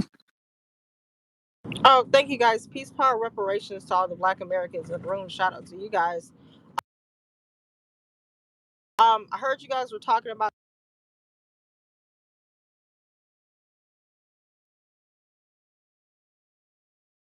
security, right? Cool Breeze owns armed security, and they do an array of work, and they are tagged down there in the comments. So you guys should probably reach out to them if you're looking for security. That's all I have to say. Thank you, guys. Thank you. I appreciate that. Appreciate you. I'll be in there. Okay, I'll check that out. Check it out. Eric, you got it. Thank you, Brother Afro, for allowing me to come back on the stage. I just wanted to piggyback off what Brother Black Alpha and Sage was saying earlier about the security for the rally for reparations. This just goes to show you that you always have haters talking about what we need to do and what we don't need to do in certain situations when it comes to our rallies, talking about why he starting a GoFundMe page. He's a multi-millionaire. He's doing this, he's doing that. I mean, this just goes to show you that certain people always want to hate on something when it comes to black folks doing something. And even your own people will be up here in these spaces talking crap about what you haven't did and what you haven't did for them. But they be the same people on these Twitter spaces late at night, not recording anything. So if you have all this smoke for people in these Twitter spaces, just like you got these undercover tethers in the space right now, not saying nothing, but just want to stay in the comment section. That's why I'm screaming, you bastards. Y'all know who I'm talking to because I got both of you tethers blocked. See, when it comes to these tethers, you definitely have to keep your Febreze Jollof spray on them so you can identify them with the quickness. So that just goes to show you that the haters are gonna hate when you come to doing real things for our people. So I'm just gonna land my plane there and say, and I just want to say this before I leave. Anybody trying to come to the rally for reparations while we handling big business, y'all just wasting gas mileage, y'all just wasting brain cells, and y'all definitely just wasting the small amount of money that you had to borrow from one of your baby mamas at the strip club. So I'm just gonna land the plane right there. Thank you, brother. Damn, not the strip club, brother. Damn, but that's true. And the thing is that the GoFundMe is not just for security. It's a lot of other things. I mean, you're gonna need to get a stage. That means nobody has that. You gotta pay for that. Pay people to set that up. Pay people to take that back. So that got to be rented. You got to have speakers big enough to the space is kind of really tweaking right now. I'm not sure what's going on. I'm back, by the way. Okay. All right. Yeah, we're having technical issues with the space. So let me not monologue. Let me get to the hands real quick while we still got a good space going. ISIS 10, you got it.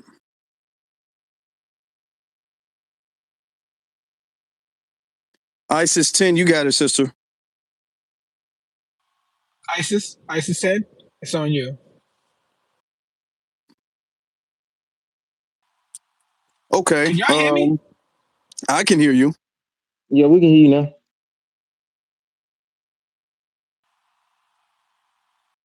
Okay. Just kick black. Okay. Black Alpha is still connecting. I'm not sure what's going on. John Horse, you got it. Yeah, what's up, man? I wanted to, I like the conversation and everything. I wanted to basically come on and basically say I think the quickest way, I believe one of the quickest ways for us to get reparations and really get our tangibles and everything, I think we should start utilizing chaos to our advantage. So like any situation that y'all experience out here, any type of hate crimes, any type of like the situation with the guy, the dude in the Air Force who got killed, anything like that happens, we should be, specifically bringing up reparations. If you experience a hate crime, reparations. I need reparations. Reparations. I need reparations. Just everything just has to be backed by that. You just any type of situation that we experience, whether it be, another George Floyd situation. The main thing that we have to basically put out in the forefront is we need reparations for this because the more you press when it comes to those chaotic situations and those hate crimes and shit that we be experiencing, I think that's a real quick way. It's a real surefire way for us to really get what it is that we needed. I mean, even when you look at back during the 60s, technically that's what happened. But the problem is during the 60s, they were fighting for civil rights when, we know that Dr. Claude Anderson said they fought for the wrong thing. They should have been fighting for reparations. Instead of, they utilized chaos to their advantage, but they were pretty much advocating for the wrong shit. So I think, because we're going to end up experiencing the same thing as before. I just think that this time, whatever situation, whatever, other mass, situation that we go through, reparations has to be at the forefront. We don't get out the streets until reparations gets passed. Now land. Hold on. Yeah, you got to give reparations to get reparations, and you can see in a space they're trying to even bring down the space. So that's the need for security, even cybersecurity. Yeah. Let me try one more time. ISIS 10, can you hear us? It's your turn to speak if you're still there. Okay, well, she's Yes, not I'm here. here. I'm here. Okay, I'm here. all right. I'm here. Sorry. First It's of okay. all, thank you. I'm Gen X, so I'm an older woman. Well, I watch you, Mr. Afro Elite, and I'm so proud of you. Proud of Tariq, and I'm proud of all the new media, black new media. But I wanted to speak to the woman, the older lady that was accusing us of disrespecting Michelle Obama's mother. When we didn't say anything against her, we just said it's a non sequitur. You know, like, what do you want us to do about this? You feel me?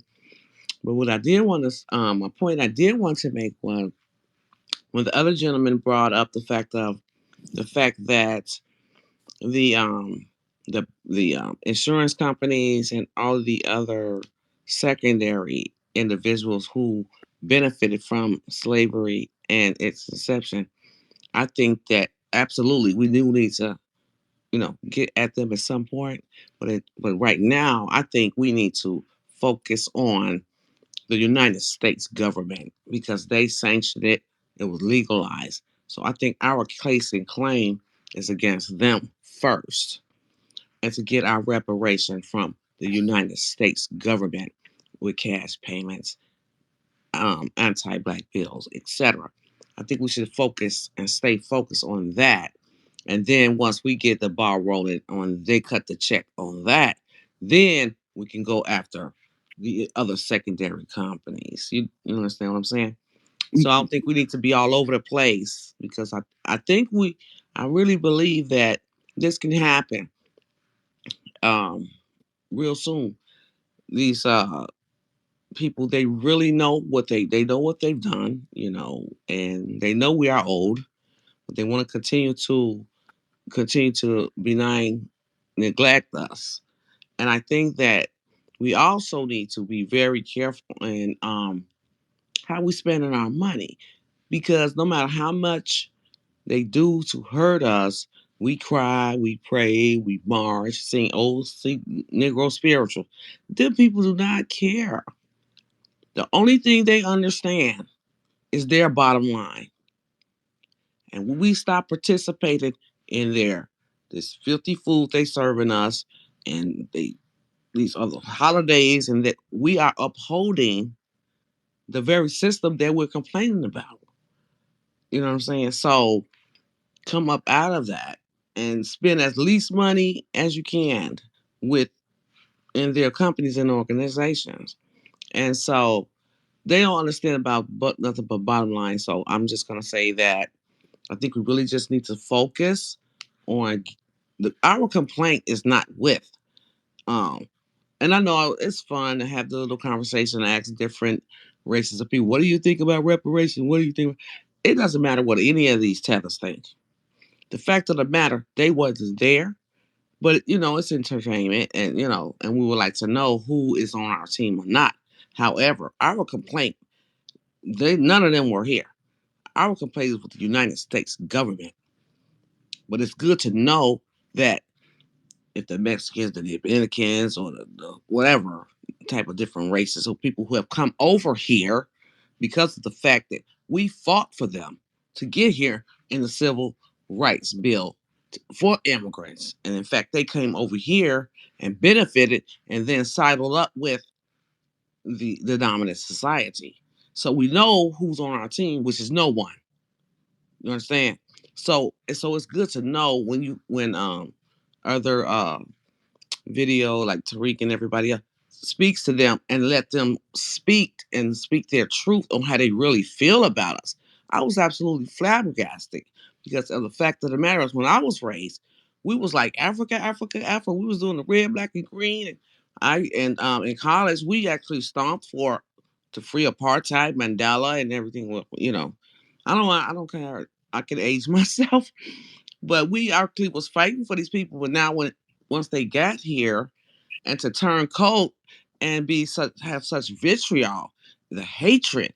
And it's like we was fighting for you. you guys. You know what I'm saying? And for your freedom and everything. But now that you here, I guess you think that you strong now, and you have a stronghold here in America, and you think you can overturn and overtake the indigenous American Indian or the Aboriginal. That's really a falsity that you are really going to find shortly that is not true. We are warriors. We've been fighting this for hundreds and hundreds and hundreds of years, okay? And you new people coming over here trying to sidle up with the dominant society, you're going to be in it for a rude awakening, because we will not relent. We will not stand down. We going all the way full force. We're going to get what we deserve. We are not begging. We are old. Our ancestor built this thing that everyone comes here and enjoys.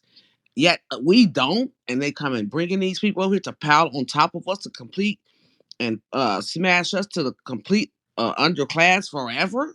Oh no, you know, whatever needs to be done, if you better saddle up your boots and whatever, because it's going down. If it has to go there, then so be it. We will not take low. We will not stand down. We are warriors, and we are entitled, and this is our land. We are not immigrants here. So that's what I want to say. And I'm proud of all the blue black media, and whatever it have to be, then so be it. But I will not take my babies, and my grandbabies will not be taking orders from these whatever people that they think they trying to pile on top. That's not gonna happen. They will give us what we deserve. They will give us our reparations. They will give us our land, our 40 acres, our mule. Yes, I want my mule. And an anti-black crime bill. And I'm here for it. Yes, I'm much older than you guys, but you got to understand Gen X is still on team and on point. And a lot of us, some of them, then bowed on out like that other lady that was talking about whatever she said. We was talking disrespectful. So what? Nobody don't give a dang on ding about that old lady. Okay. So, but no one even said any disrespectful thing about it. We just said we don't give a horse's toe. You understand? This is a serious business. We are at war, and we can't stop, and we won't stop. And I'm looking forward to the Juneteenth um, rally for reparations. I don't know if I could be able to make it, but I will be there in spirit. And I love the fact we have to muster up the energy, and we can't stop, and we won't stop. I hate to use P Diddy's words, but but hey, we have to stand fast. And I think we just need to streamline and focus on getting the federal government is who owes us. So I don't care about none of them tethers. It's funny to listen to Tariq, Yeah, and laugh at him. You know what I'm saying? It's you make a funny. good point with that, sister. Yeah, you make a really good point with that. But we You need make to a just really good point with that. streamline our argument. It's the United States. It's indigenous American Indians, indigenous and Aboriginal Americans against the United States Yep. government. Yes, ma'am. And nobody don't Absolutely. got nothing else to say about it. Yep. Like I say, y'all do it for Hello. entertainment and it's funny, but that's Yes, who our that's true. complaint is with. That's And they okay. Thank you, okay, they sister. gonna pay and they gonna give Sister, it up. I don't know if you can hear me. I'm sorry, I kept going. Yeah. I don't know. I didn't know if you. Yeah, but you make a good point. You make a good point. And I appreciate what you said, and I fully agree with that. That's why I said we got to take things in steps. But I appreciate what you said. Okay. Thank you See, so that's our much. sisters riding with And us. you Thank guys, you. GNX still out here. We still out here banging for you. Not Yes, them ma'am. old Yes, boomers indeed. Now that's we're gonna. stepping and fetching. Yep. Thank you, sister. I appreciate you. Bye. You have a good day. All right. Thank you. Now we're gonna get to who's this? Let's. This dude, you've been Yeah, trying to get up here for a little I've been. while. I had him. I had him. I know what he about to do. You've been trying to get up here for a while. Who are you talking about? So, This stage is this, glitching to This me. I can this barely see this I'm a anybody. cheddar dude. I took a screenshot of him first time he yeah, came in here. yeah, yeah. I'm a tether. I'm sure. How can we help you? What's on your mind, man? Can you hear me? Yes, you can be heard. Okay. All you niggas are grifters, except for Black Alpha. You're all grifters. Every last single one of you niggas. That is the only nigga that I sense sincerity out of. You niggas are divisive, and you niggas just want money. This is all a scam. You, Omar Johnson, the Mike TV nigga, fucking the brother polite nigga who's in jail for touching little kids, the the Saneta nigga, Brother young Polite is one of Pharaoh, your people, bro. all Brother grifters. Polite is one of your You're people, all sir. Brother grifters. Polite is one of your people, sir. Brother Polite is half Nigerian, half what you niggas called FBA. He's half. You niggas are all grifters. You need to unite with Africa and settle your differences. You You understand me, need to right? unite with Africa and tell your ancestors to stop digging up y'all ancestors' graves so y'all can smoke crack out of them. And why you can't do that? Blah blah blah blah blah. Enough of the bullshit talk. That's bullshit. You want to like do the jokes? I'm serious. I'm serious. You niggas are bullshit. I'm I serious appreciate too. the Stop Black smoking crack Alpha. out of skeleton The the bones. the best point Black Alpha made was basically you need to take your reparations. You need to fight back. You know, that's I appreciate the realism. The rest of you are just all talk. Grieftas. You need to You're take some soap to Grifta your niggas. ass and to your underarms because we can smell the musk coming from your underarms while you're talking. Ha ha ha. Very funny. Look, you niggas need to start grifting. You need to get serious. You need to fight. My country will fight in Africa. My country, Somalia. From, sir. That's enough. Yeah, please. Thank you, brother. I was just That's gonna enough. I Hold was on, gonna get into my wait. part. Hold on, pause. Black Alpha, you on stage? Yeah. I'm on stage, brother. I heard enough. I literally do not see you on stage. Yeah. I got everything, bro. Okay, I don't know if they Okay. got the See, brother I've shadow been banned or saying this not. thing's been tweaking. Wow. Okay. I thought you've been gone for a minute. No, man. I was just listening. I'm just tripping though, because did an African just try to teach us about fighting back? You I'm definitely tripping because did, I could have brother. swore I heard that. Damn, you know what I'm saying? I I was always gonna tell have people, fun with him, Black. I was gonna have fun with that, man. That's why I yeah, was in Because but line you you with know know the what, why? Asian brother? kids. We done had enough fun with these clowns, man. At the end of the day, he's got a bamboo stick to get cracked across his goddamn head tonight by an Asian.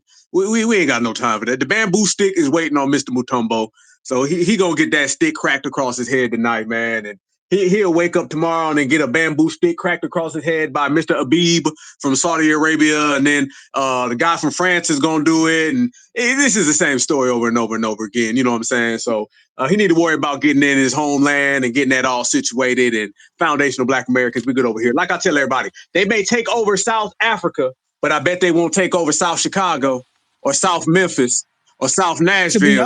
I bet they won't do To that. be honest though, I wanted to hear what he was gonna say. He said in his country, and then we cut him off. I would love to hear how that was gonna end. I I'm would gonna love tell you to how it's hear gonna that end. part. I'm gonna tell you how it's gonna end. It's gonna end with a bamboo stick and some Jollof. That's how it's gonna end, okay? It was gonna end with a bamboo. He probably getting the goddamn Jollof cracked across his head. Brother, you don't it's the same thing with these people. It's the same exact thing. Every single time we getting together, you got some of these tethers from wherever the fuck they come from, whatever side of the goddamn earth, whatever cave or village they crawl out of, and they really watching foundational Black Americans. This is our generation, y'all. Certified salute to our sister from Gene X. I got to give you a certified salute because I tell everybody, this reparations generation is not really an age thing. If you were living, breathing, foundational Black American, you on code, then you a part of it. So it's really an on code thing. You feel me? Because I know grandmothers out there on the West Coast that was hopping on buses for 3 hours just to talk for 2 minutes, and they was demanding reparations. So it's really an on code thing. And we all know who these tethers are. We all know what they gonna say. We all gonna regulate them. I don't give a damn if it's an Uber driver in Dallas. If they come across one of y'all gonna G check them. Sage, I know y'all be G checking them up there in NYC. Afro be G checking them in Chicago. I be G checking them in Georgia. So it's the same thing, man. Let's go ahead and just step on these dudes and let's get to the money, man. That's the only thing we focus on right now. Yeah. Okay. Yeah. Couldn't have said it better myself. I still can't see you up here. This space is kind of glitching. It's doing a lot of weird stuff. It was doing what it did in the previous space, which is why I had to close it. But I don't want to do that now that y'all both up here. So I think the Eric hands. Johnson would be next. Eric Oh, Johnson. yeah. Okay. You can let the other brother go. I just wait. I'm still laughing of what I said to that cheddar. I know his heart stopped by 2 decimals when I told him his ancestors was smoking crack out of dead skeleton bones. So you can go to the other person. Okay. So we're gonna get to Keith, our brother Keith, and then we're gonna get to Simone, and then Hey, Paul. I want to make sure. Hey, salute to everybody on here. I follow you, Afro Elite, and many of the people on the page. I do have one question for y'all. I'm a Gen Xer, and I listen to the young lady. I'm gonna say young lady, respectful. Uh, how do you change these dang on emojis so I don't have to put a white hand up when I'm trying to, I'll just asking for a friend. That's just me. But yeah, uh, when we talk about these tellers, they trying to ski uphill. So we don't really need to worry about them. But it was less than about 45 minutes ago where I stay at. I'm down here in Florida. So I frequent a corner store right here on the beach.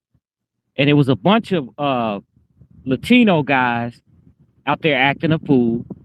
And I have a lot of respect for the older black woman that's in the store. So she went out there. I went out there with her to say, "Hey, man, you know, let's if this probably might go left, so she need to have somebody there with her." She get into it with them. They go off.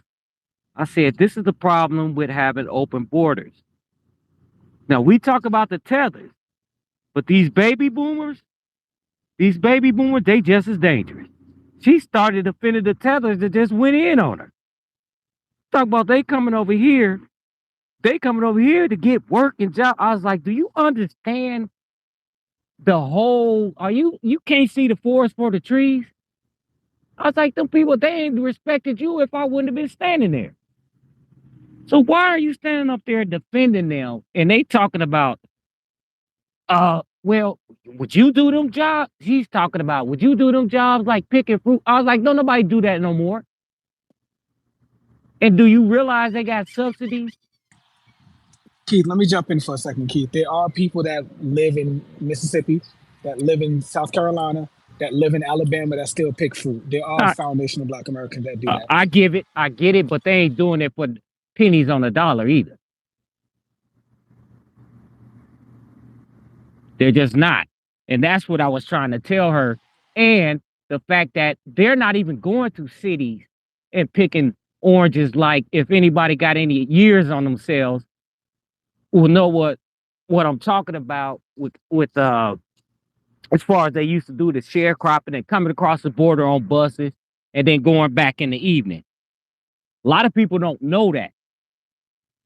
Black people ain't we fought too hard to have that not be where you are being actually compensated for the hard work you do. They're not into that. And on top of that, my brother, they not going to the cities down here. They're going up north, getting their money straight, then coming down here. I'm watching it every day. They riding around here in F-150s, the whole enchilada. And for her to say that, I say, you just as bad as the teller. But you can't get them out of that mindset of, y'all need to stop watching 3 cable channels every day.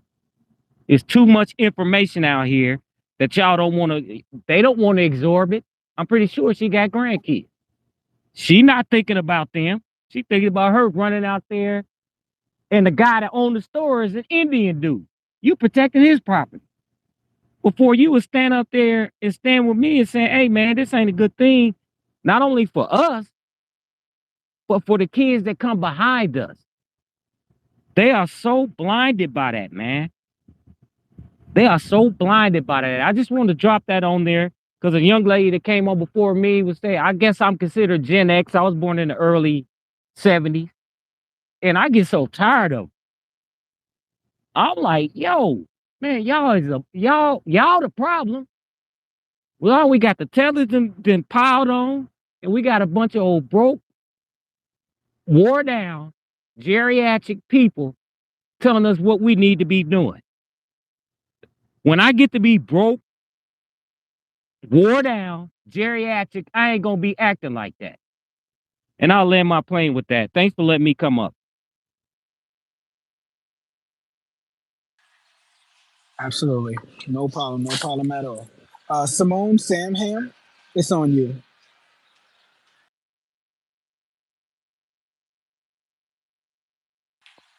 Simone, can you hear me? Oh, can you hear me now? My It's on you, apologies. sis.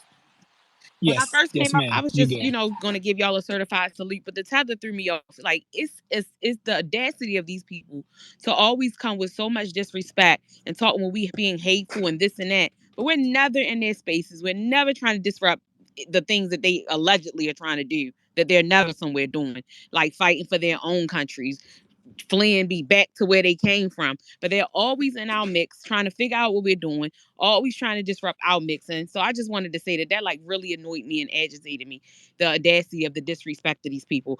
But back to my original point, I want to, I've been following Black Alpha for a long time. I've been a B1 part of the B1 media for forever. And I just love to see so many new young brothers out here speaking to this younger generation. And like you said, we ain't asking, we coming for our reparations. We coming for everything they took. So I just wanted to give you brothers a certified salute, and I will see y'all in DC, and I'm going to drop something on that movement because we shouldn't be worrying about who's volunteering, who's not volunteering. This takes group economics. We're going to get this done. We are people that get stuff done. Go ahead and put something on it, and let's get it done. Y'all have a nice day.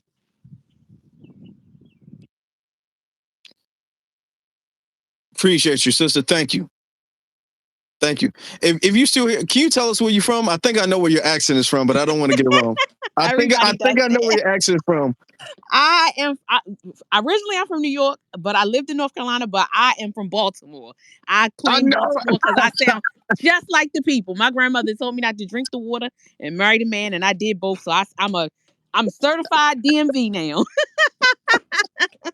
I knew it. I'm all like, no, let me not get it wrong. Because you was about to be like, no, actually, I'm from Texas. I would have been like, thrown off completely. So. Look, I'm foundational Black American. So I'm from a little bit of everywhere, but I sound like I'm from Baltimore. So I'm going to claim them. Yeah, okay. I try to get away from it, but then I say two, and everybody be like, nah, you from Baltimore. Yeah. Well, that's what tipped me off. I'm like, oh, she from Baltimore. And you see how I said Baltimore, it's Baltimore. But certified salute to you, brothers. I love it. I actually took a year off from social media because I was trying to, me and my husband were building our business up. And when I came back, it was so many new people in Black media that I just got introduced to, and I love it. Like I'm like, we out here moving and shaking. That's what I love about our people. Is them tethers, that's why they so mad at us. Because the fact that we got to keep explaining that we not talking about everybody.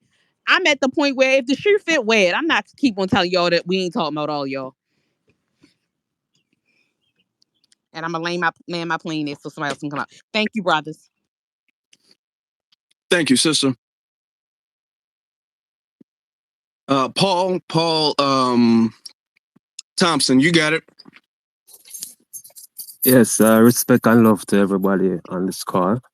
My name is Paul, and yes, I am not a FBA, but I want to say with my whole heart that I support your movement because it is very important for us all to support your movement because that is going to be the spark that drives the change and the move for reparations across the world, including where I am from, in Jamaica.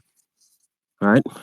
We don't have a similar experience, but I can guarantee you that the whip on the back of your great grandmother felt the same as the whip on the back of my great grandmother. Right? And so, if nothing else, we have a common history and struggle for freedom and dignity because we are brothers and sisters, whether we choose to accept it or not. Right? When yes, I'm a recent immigrant to the United States. And when I walk on the street, unless I open my mouth, no one knows that I am not an FBA unless I open my mouth. Then they're gonna say, "Oh yeah, he has an accent." Yes. So I don't have I don't walk out in the street and not the black. I am black by default. I'm dark skin, chocolate original black.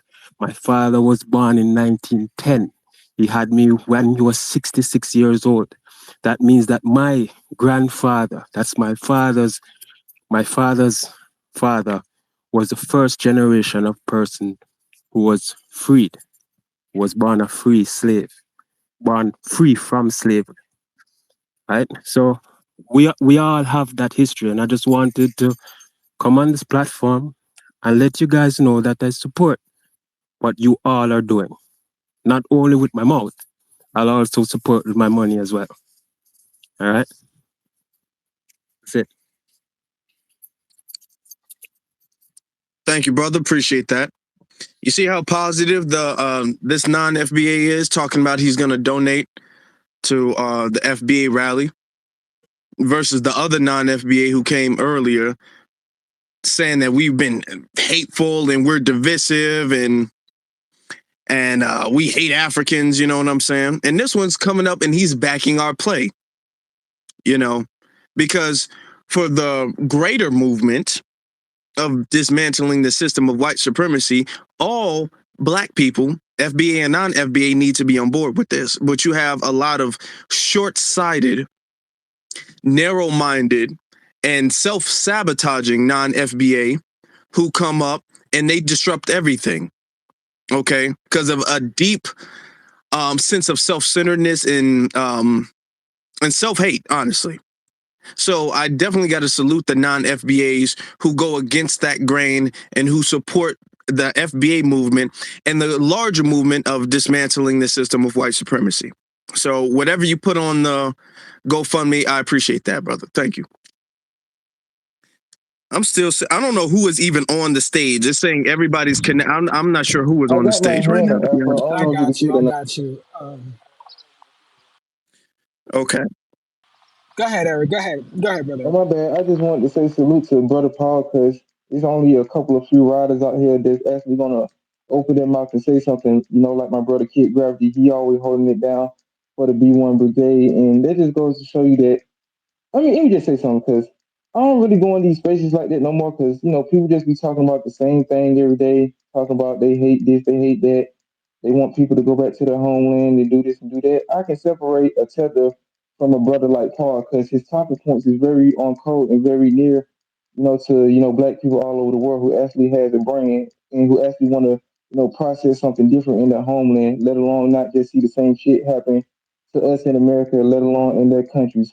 So the moral of the story is some of us just need to start, like separating the trash from the real people. You got to start giving certain people a chance. You just can't keep saying that all of these people are tethers because the way that Paul came up here, he didn't come up here like the last roach that came up here. I had the A-Town stuff in the comment section. So I just want to say salute to you, Paul. Keep up the good work. And Brother Sage, I wanted to ask you a question about your music. Will you ever have anything like on a CD? Because I'm definitely a collector of music. Because us as Foundation of Black Americans, we definitely need to keep our music alive by getting it on like physical media. So if you have anything like that for your music, I would suggest that you start a YouTube channel because you definitely got it, man. You got the gift of gab with your lyrics. You definitely got the eye of the tiger, brother. So if you can answer that question, I'll be more than happy to, support you, brother. Absolutely, brother. I have physical copies. Absolutely. Shoot me a DM, and I'll definitely be able to get that to you. Absolutely. I appreciate you too, by the way. I appreciate you for listening and streaming. However you're consuming the music, I appreciate you. Thank you so Oh, much. I do want to jump on. Go ahead, brother. oh No, yeah, go ahead. just leave me like the link to my channel because I don't be know how to do all this extra stuff in the jumbotron. I'm kind of slow. I got you. Okay. I do want to jump on what Paul said, and I want to say this again. Non-FBA people, you guys are welcome to come through to the rally, as long as you support what we're pushing in our agenda. If you're on code with us, okay, not a problem. But you can make an appearance, please. Please, it's not like we're saying we don't want your support. The only thing that we don't want is tethers coming here telling us what we should not receive or what we should not want. Because again, we don't come to other people's lands telling them what they should not want or what they should not receive. We don't do that. There is no Candace Owens in Trinidad. You know what I mean? So shout out to Brother Paul. Like, he's here. I'm guessing my brother's here. He's here in America and he's backing our play. And I have nothing but the utmost respect for that. It's not about bowing down and kissing the ring. We're not asking you guys to do that. And I'm not talking to any FBA right now when I'm saying this. We're not asking you to bow down and kiss the ring. But in order to dismantle the system of white supremacy, you're going to have to follow our lead because we're the only ones that, in the history of white supremacy, we're the only ones that have made any progress at dismantling that whole system. We're the only ones. So you're going to have to back our play. You're not going to lead this fight, unfortunately. But like I said, when you have riders that are from other lineages, much respect and welcome aboard. Back to you, Afro. Yeah, like I said, and I said it, and another non-FBA proved it. I said, if you come correct, I promise you, I swear to you, you will be met with grace and love, and it can be a good bonding moment. If you come correct to the non-FBAs. He came correct, and you see, we don't have no problem with Paul. I'm not sure why the space is acting like really glitchy right now. Actually, I don't see anybody on stage except Sage. Sage is the only person that I see on stage. Everybody else is saying connecting as if they're leaving the stage. So I don't know who's on stage. I don't know whose hand is up. I'm not sure who's next. So, well, while we ain't got him on stage, let me talk shit about Black Alpha. Let me tell y'all about Black Alpha, bro. No, man, I'm not sure, but we've had a pretty fuck all them Georgia Bulldogs. Nobody likes them. Okay, I just want to throw that out. Now. We got the 2 national championships now. Come on now, don't do that. GA all day. Yeah, we got GA all day. Ringo with that pick 6, baby. Wait, so is he on stage or is he not on stage? No, hey, I'm on stage, brother. I'm right here. Okay. Right here. No, he's here. Right here all day. Repping. Hey, let me say this real quick about the African dude or Jamaican dude, where he's from. Let me say this. And it made a good point that I thought of, and you pointed out it as well, Afro. When you start talking about these tethers, see, the tethers got this mentality where they want to come after foundational Black Americans and they want to mess up or get in the way of our reparations claim. And in reality, they should be getting on board with us, because if we are the ones who get reparations, then therefore the domino effect, the aftershock will sweep across the whole globe. You see it now. Now they're already trying to do little things here that they weren't talking reparations until we did. So it shows you the defeated mentality, the backstabbing mentality, and the tribalistic nature in which they possess. The fact that they know if we get reparations, it may actually allow them to get reparations where they're from, but they're so hell-bent and so thirsty on stopping us that they're really bringing down their own culture. So the very few ones who actually identify the fact that we're leading the fray, and when foundational Black Americans bring that money home, maybe eventually they may get it in their own homelands. I send a certified salute to those ones. The other people who have this mentality of, I'm going to stop FBA, you're really stopping your own people at the same time. So you're really doing a double-edged sword. This is why we have to separate, we have to delineate, and we have to decipher between the riders, as we say, versus the tethers. The tethers aren't only coming over here because they ain't gonna do nothing to stop us. I'm gonna tell you that today. They can come up with every goddamn lie they want. They ain't never gonna stop our bag. But in reality, you step in the bag in your homeland too, because y'all could benefit off of foundational Black Americans getting that money.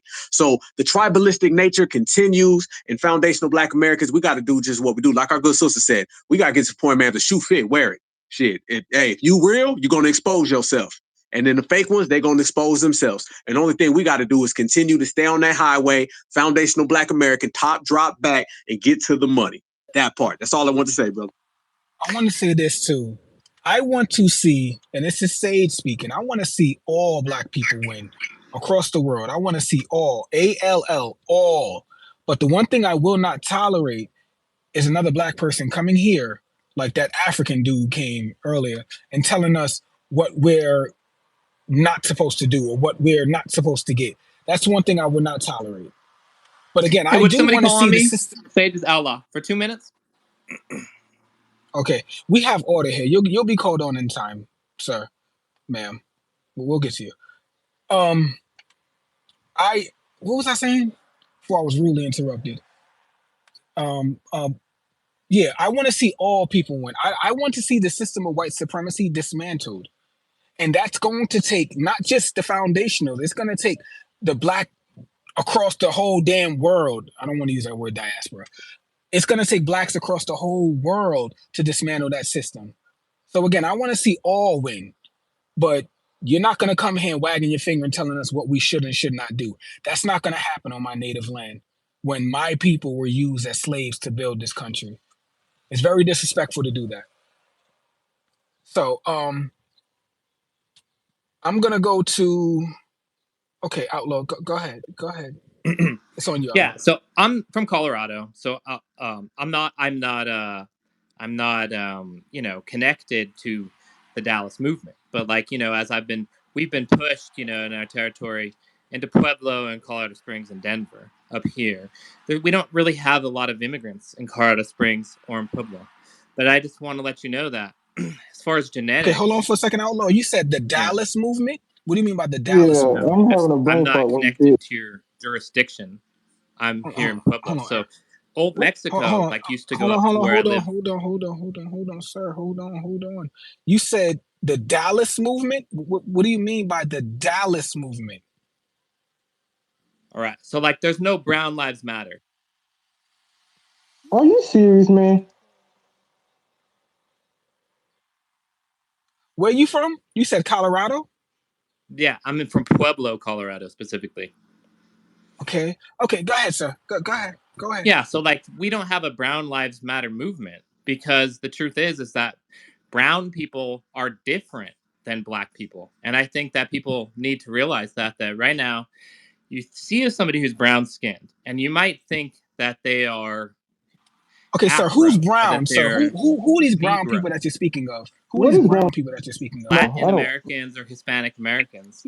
And, they're not white people either. They are their own separate people. And so, with the lineage of black people, I've read statements on YouTube. As many as 89% of northern Native American tribes that are registered have descendancy from Egypt and from the pharaohs. And I've been kicked out of rooms for, stating that fact, So I am pro black movement, but I'm not the pro Hispanic Latino movement in Dallas. I don't respect that. I respect BLM and how that is, that's what the message behind that. But it's not, it's, if you're going to think that you can claim anything on African heritage or Black American culture or anything to do with the Negro, you have to watch your tone. So that's all that I'm saying as far as thank you for your time. I think that was about 2 minutes.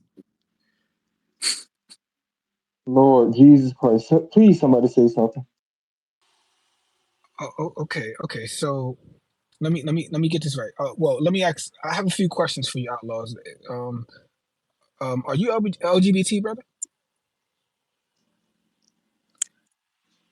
You mean LGBTQIA, right? Yes. You knew what that man said. Okay. Hell no. What the fuck makes you think that, Peach? Don't get your mayonnaise drawers in a tight knit, sir. Calm down. All right. Thanks for your time, but you better watch your bitch ass. Why don't you post your kids up in the Jumbotron, Sage? Go suck your glass dick I'm like the about to rest of your leave the family, room. dude. Get the Thank fuck you, up out of here, Sage. bro. I'm doing Post something your right now. bitch Y'all gotta ass handle that. kids. Y'all gotta handle that. Post your peaches in the damn Jumbotron, Sage. This nigga Come is a at me, Mighty big Morphin peach. Bussy Ranger. Get him You off stage, peach man. ass He ain't little ready for this drama, bro. N-word. Come at me. Look at him. The racism is coming out with the quickest. Y'all see that? Now he tried to come in with that kumbaya. Now he's sucking that grass dick. He's starting to go crazy, So Sage doesn't have any kids, so you can definitely put my kids in the Jumbotron because they don't exist yet. So I don't know where you're getting that from. Mine don't need him. He said put my peach. What the hell are you talking about, brother? That Well, not brother, dude a but Bussy warrior, man. brother. Okay, he scared me. That's scary. I'm not gonna lie. Like, I'm Okay. not afraid, of like, Bloods, Crip, Vice Law, but when that put my peach, what? What the He hell? tried to take you. He tried to take you to Old Town Road. Sage, you was gonna have to pepper spray his ass. What the hell? Okay. I'm back. I'm back now. I was actually one thing about spaces, you can't like tweet and then mute people and go back. You got to finish the tweet. So I was actually making a tweet about the For the Culture podcast that I just put in the Jumbotron. It should be in here. It should be in here, or it should just be, I put it in here. I don't know if it's here or not, if y'all can see it, but I've been having issues with the We can space. see it. We can see it. You good. You good. This dude, I could kind of tell. I didn't even know who it was, but I could kind of tell. Like, this don't sound like a white person. I Like, took hi a screenshot of everybody. that dude, man. Hi, how are you guys He had doing? he had the Russian and Ukrainian flag. I knew that motherfucker was fruity, I man. So support he y'all. had to do something. The thing, I couldn't hold myself. This nigga said, not nigga. This guy said, he was like, you mean now the LGBTQR2 squared? That's what you mean, dude? The He got triggered. LAMONOP. He just I asked the wasn't trying to question. be. I wasn't trying to be facetious. I honestly just asked one question. Why did He he said, go off the rails like that? I'll give you a knuckle sandwich, buddy. How about That that, nigga, man? he took 2 hits of that meth pipe and got crunk on this. I ain't gonna lie, that was a scary threat. You should have stayed with the kids, man. I don't know about. I'm still on that peach shit. What the hell? What the fuck are you talking about, dog? Like, what we talking about See, here, bro? that's why I be going through the room and shit, because I be knowing who these folks is, man. I don't even have to go into spaces like that. You can tell by their name and their picture. And then I didn't dude even said he see gonna who it post was. my kids. Okay, post my kids, bro. I want, sir, if you can hear me, sir, I want you to post my children. I would love to see them. I want you to post the kids. Okay, please, sir. Sage, Post my kids. Post them. Thank you. Sage, let Post us my find kids out. too. Let us find out, Sage, that you hiding kids like you Drake. Let us find out that you hiding kids like you Drake, Sage. We're gonna have a conversation, brother. No, Sage. We're gonna have to check and see. Dude said I'm gonna post your kids. Oh, I'm gonna follow him. Where's he at? Or she, whatever he identified. I wanna see Nah, him post I my can't do children. Where's that thing at? Where's he at? Yeah, I want to follow him. I want to see him post my children. I would love to see them. Oh shit! Let me call my mom and tell her that she got some grandkids. Hold on, I y'all. got so scared I almost threw a bag of Skittles at his ass. That's how scared I was. I was like, damn. I'm gonna be honest with you, dog. If you gonna dox a nigga from Brooklyn, bro, you gotta try harder than that, homie. You gotta try a little harder. That nigga, that shit don't scare me. I'm just throw that out there. New York, we not afraid of that, dog. You gonna have to try harder. But anyway, the reason why I was asking was he LGBT is because he immediately brought up Hispanics. Because I wanted to know who these brown people that we were talking about. Because again, there ain't no. I'm gonna be honest with y'all. There's no such thing as brown. Hispanics don't identify as brown. I mean, they do when it's time for like, tangibles and when it's convenient for them, but they mostly identify as white. So who are these brown people? I mean, I'm brown. Black Alpha's brown. Afro Elite's brown. Race of Bo's brown. The people in this room, we're brown. So who the fuck are these brown people that you're speaking about? There's only black and black and black. That's it. It's black and black. There's no brown. I don't know what the hell that even is. What is brown? So that again, the reason why I wanted to point that out is because that's confusion. That's what we were talking about earlier. A lot of people want to bring confusion to the game. That's 100% confusion when he talks about ain't no motherfucking brown people in Colorado. Family, I want y'all to look at a map because I'm not even going to talk about my experiences. I want y'all to look at a map and you look at where Colorado is. Do you think for 1 second that there are no Hispanics in Colorado? Look at where Colorado sits in the United States of America. You think that there are no Hispanics in Colorado? Colorado's damn near a border state. I live in New York. I know Black Alpha lives in Chicago. Okay, I we're didn't know nowhere that. near the southern border. Shut up. We're nowhere near the southern border. Okay, and there are Hispanics up here. You think for 1 second that they're not in Colorado? Yeah, y'all know I live in New York. I'm sorry. Yeah, we can Disregard all tell that by the outside talking noise. shit. Shut up. Don't let me bring up the pizza talk, bro. Don't make me bring up the pizza, okay? Leave New York alone. But again, don't let these people lie to you. This is all confusion. Okay, this is all confusion. Don't listen to that black and brown again, y'all. We spoke about earlier, we spoke about trigger words. Black and brown. A trigger, that well, not trigger words, but like I want to say what is it, like a slogan or a phrase? These are triggers. Black and brown, minorities, people of color. Anytime you hear that, immediately let go of the conversation. This is not a serious person. I'm sorry, it's not a serious person. And no, let me throw this out there too. Sage is not in any way against any type of whatever you got going on in your bedroom has nothing to do with me. So if you are LGBT, whatever, I don't know the rest. You Okay, better finish if the you letters are that, now. You already know what happened last time. I truly don't know. I truly don't know. But if you are that, much respect to you, much love.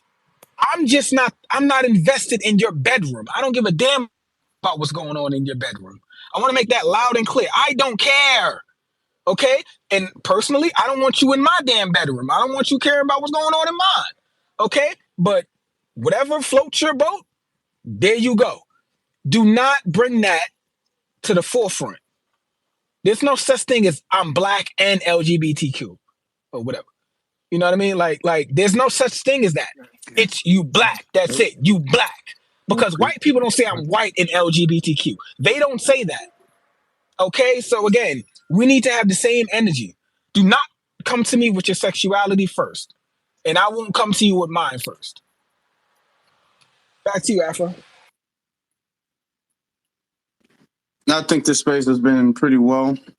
It's having a lot of technical issues now. I'm not sure why, but y'all make sure. And we've already increased the money for the GoFundMe. The money for the GoFundMe is already increased. So shout out to every single last one of you all. Thank you all sincerely so very much. I still now it's starting to is not glitching as much. It's still saying connecting, but I see more people on stage than just Sage. At first, it was just Sage. That's the only person I was seeing actively on stage. So I'm not even sure if Black Alpha's still on stage. I don't know. But regardless, shout out to everybody for being here. Even shout out to the people listening in private. You know, we appreciate you too. Thank you for tuning in. This will be recorded and it will go on the For the Culture channel. There's a channel for the culture. So if anybody came in late, if they had to leave early, if they aren't able to catch the whole thing for whatever reason, or they just want to listen to the playback, because you won't be able to listen to it on Twitter, you're going to have to go to the For the Culture channel. And tomorrow, it should be up there. And, you know, tomorrow, then in early afternoon ish, it should be up there. All right. So if you guys want to listen to it, you guys should help the algorithm do its thing. Also, too, the episode two of the For the Culture podcast is ready to go. Where it's going to be premiering on the 5th. Okay, that's 4 days away. 4 days from now. Okay, premiering on the 5th. So you guys stay tuned. You can go up there. You can reshare. You can like, you can subscribe, all of that stuff. Get ready for that. Everybody's been asking, when is it coming? When is it coming? When is it coming? It's here. All right. It's here. So get ready for that rollout. Call off work. You know, don't call off work because somebody actually gonna call off work. They'll be like, Afro, you say you call off work? And don't call off work. But Nah, I gotta go to work. get your family. Yeah, get your family ready. All of that stuff. I'm not trying to. People take things a little bit too literal. Get ready for it. Because if y'all like the first one, y'all gonna love the second one. Absolutely gonna love it. Okay. We went in much deeper. We was heavy in this one. So y'all get ready for those things. All right. We're gonna keep this open for a few more minutes. I think we've had a pretty productive. Yeah, we got a few conversation. speakers up here. I don't know if you can see all of them. So we got a few Yeah, speakers. I know. We still got some speakers left. I'm seeing them now. I wasn't seeing them before, but I'm seeing them now, so we can get to them. And I appreciate all I of the blame the people city who of waited. Chicago. I appreciate y'all patience. But Sage, you're gonna have to direct me because I'm not sure. I blame the city of Chicago for your space doing that. Dang. Just throwing that out there. Much love to Chicago. Much love to the family out there. Karima, it's on you. Hey, what's up, y'all? I hope you can hear me. I don't usually speak on here, but And Wani, I see you down there. Don't be quiet. Come on up, Wani. I see you.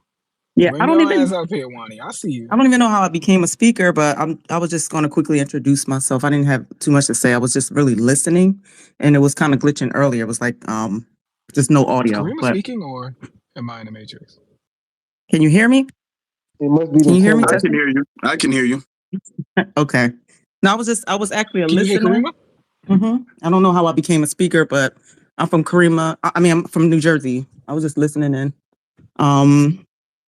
I'm just listening, following in. I followed a few of y'all because I don't think I was following Black Alpha or Okay, I can't Sage hear yet. anything. This is Elon's fault. Oh man. Well, I'll let someone else speak. I don't know what's going on. I'm not sure. Maybe you can't hear it, but she can be heard. So Okay. I'll just Keep going, sis. I'm don't worry about me. Keep going. Yeah, no, I'm just listening. I'm just listening in. You know, I follow along with everything everybody's doing. I'm just making sure I shared the live and followed a few of y'all that I wasn't following already. But I'm from New Jersey, from South Jersey, just listening.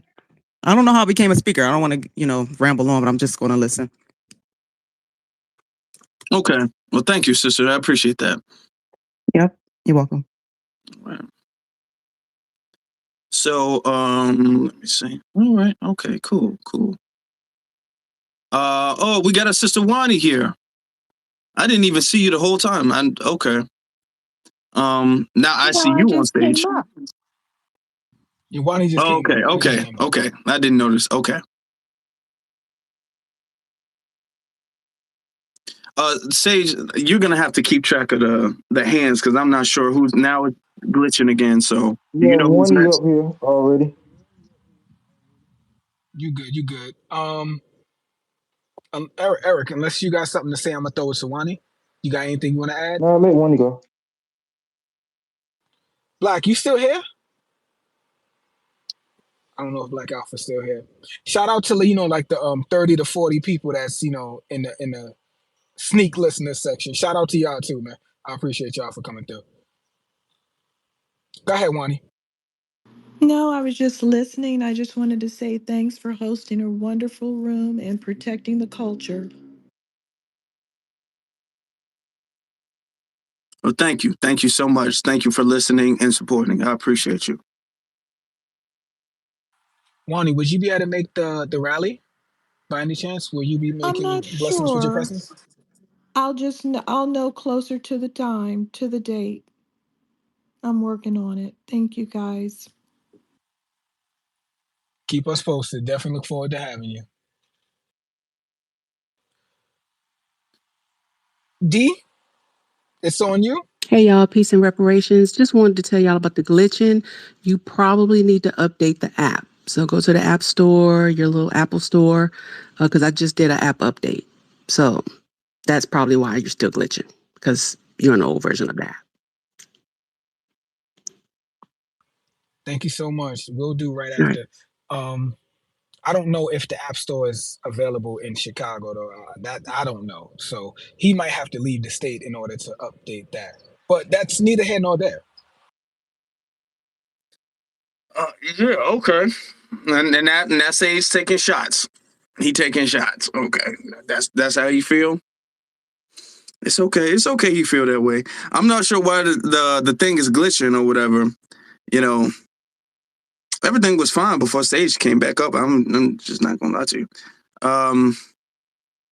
So I'm just clocking the time. Everything was fine before he came back up.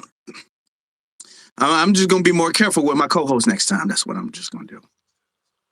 Let me let y'all know this too, because this is what I mean. Can we share some stories with the family? Can we share some stories? because this is what we do back. We argue a lot. Like at the what was it, the expo? There was a lot of arguing and banter back and forth between me and this guy Afro Elite. Some of you might know him. But I think that can we share some stories, like some insight that the family truly won't know? Could we share how you took me down in the damn dungeon and had me help you removing furniture and all that? Can we do that? Brother, since you brought it up, let's go ahead. Let's go ahead. Since you brought it up. Now, first off, so y'all know, I went there with him. Okay, I didn't just send him there. I went down there with him. It was creepy for both of us. Black Alpha was there too. Okay. These dudes had me down in a cold ass dungeon room, right? Talking about we need more tables because Reza Islam, shout out to the brother, Reza Islam had to be moved to a room with the table. So this dude had me go downstairs, right? And we had to move tables in order to get a table for Reza. You really want me to break this down? This dude uses me, bro. Like, this is not a real friendship. This dude uses me, bro. And I mean, Black, am I lying? Like he uses us, bro. This is not a real friendship. First off, talk about a real friendship. Let me tell y'all how this man was flexing for no reason. We was all carrying the tables. All three of us, we was like holding each of the tables.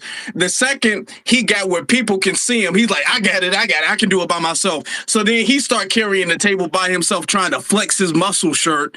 He's trying to flex in front of the sisters out there. We was all carrying it together up the stairs, around the corner, up the ramp. Then the second women can see him. He's like, oh, I got it by myself. Let me get it. I'm like, damn, Sage.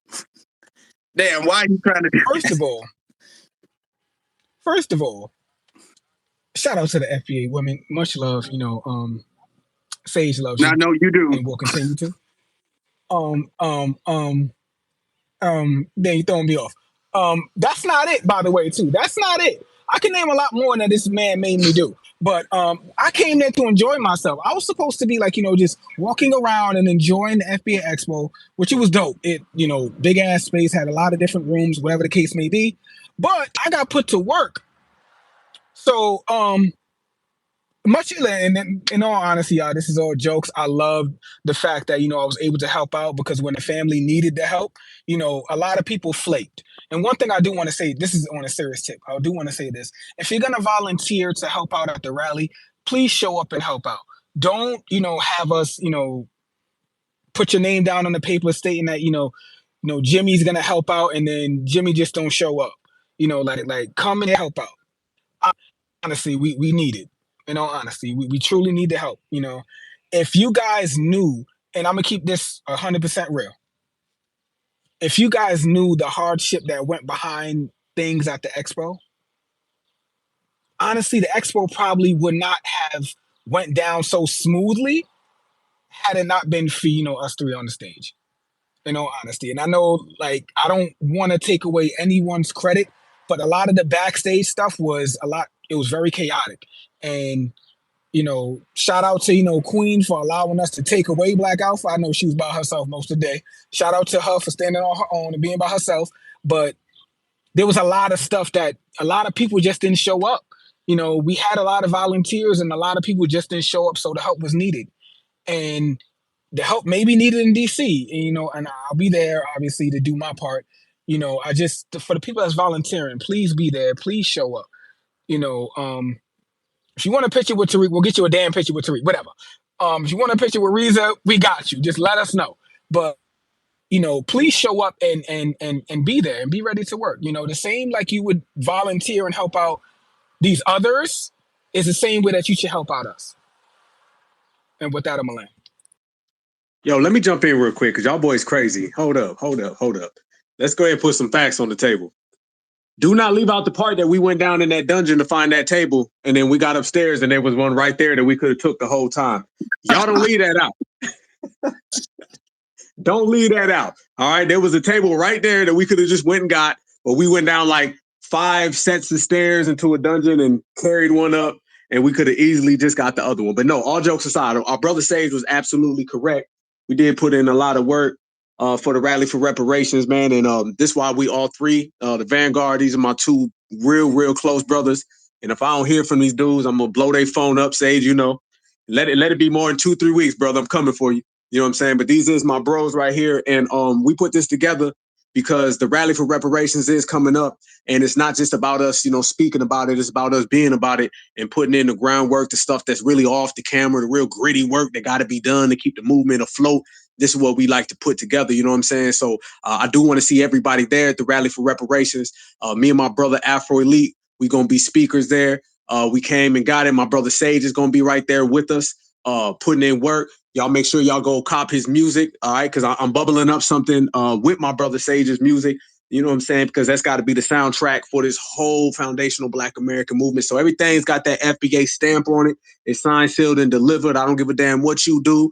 You can be an electrician, a gardener. You can work at the corner store. It don't matter. Wherever you are, you bring the movement with you. So me and Afro made this vow that when we do get on stage, we're going to represent everybody here, everybody that's right here in this space, everybody that ride with us, all of our supporters from day one.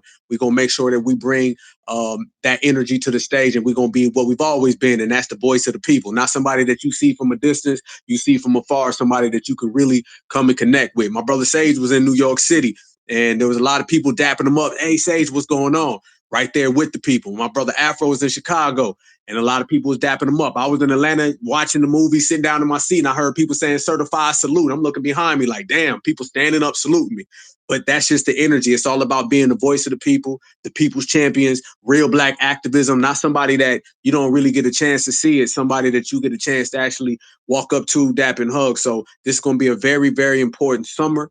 This rally is going to be very, very important. And the work that me and my two brothers right here, my distinguished brothers, put in behind the scenes, now we're going to be able to do it on the front stage. But it don't matter, man, whether the cameras is rolling or the cameras is off. It's still going to be certified Black society. So salute to y'all two brothers, man, all day, every day.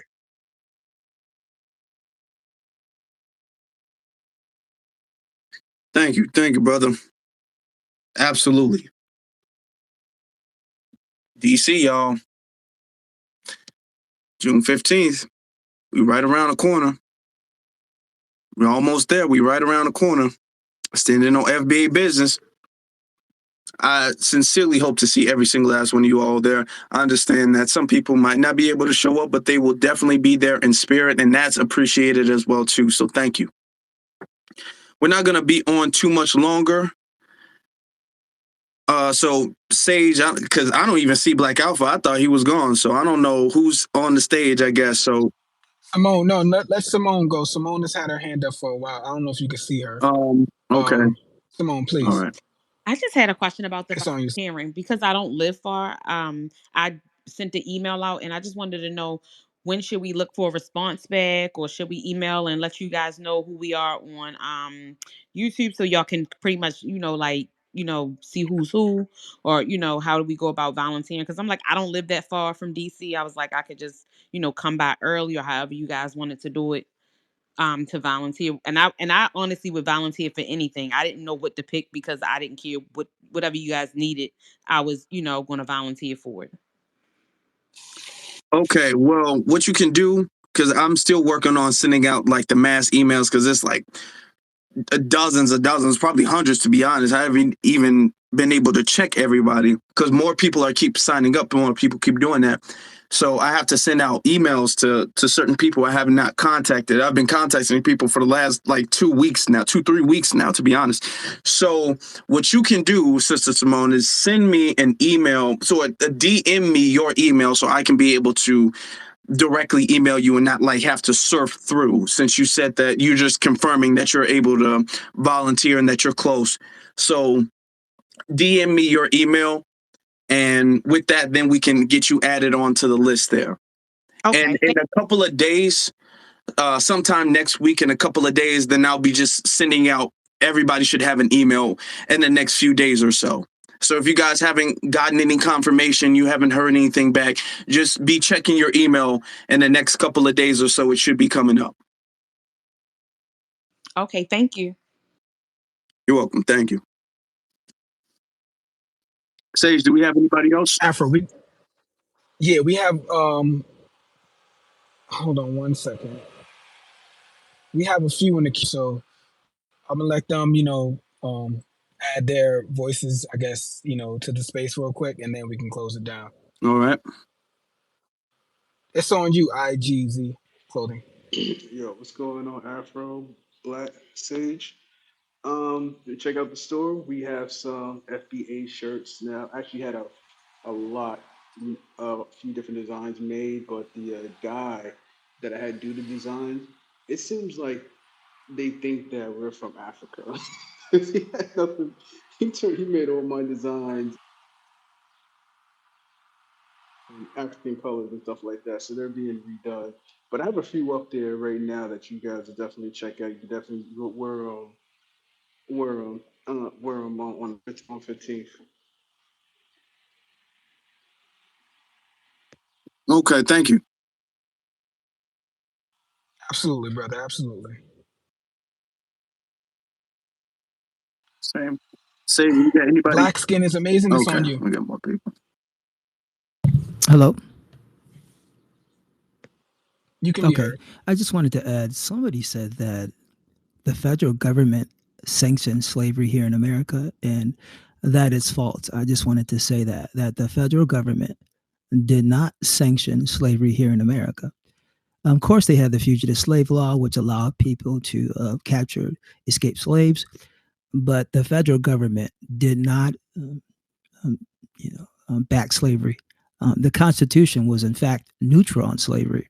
That's why Abraham Lincoln said that he could not end slavery even if he wanted to, because he said that the federal government, the Constitution, did not allow for the ending of slavery. Slavery was dictated by state, not federal. It was a state law, not a federal law.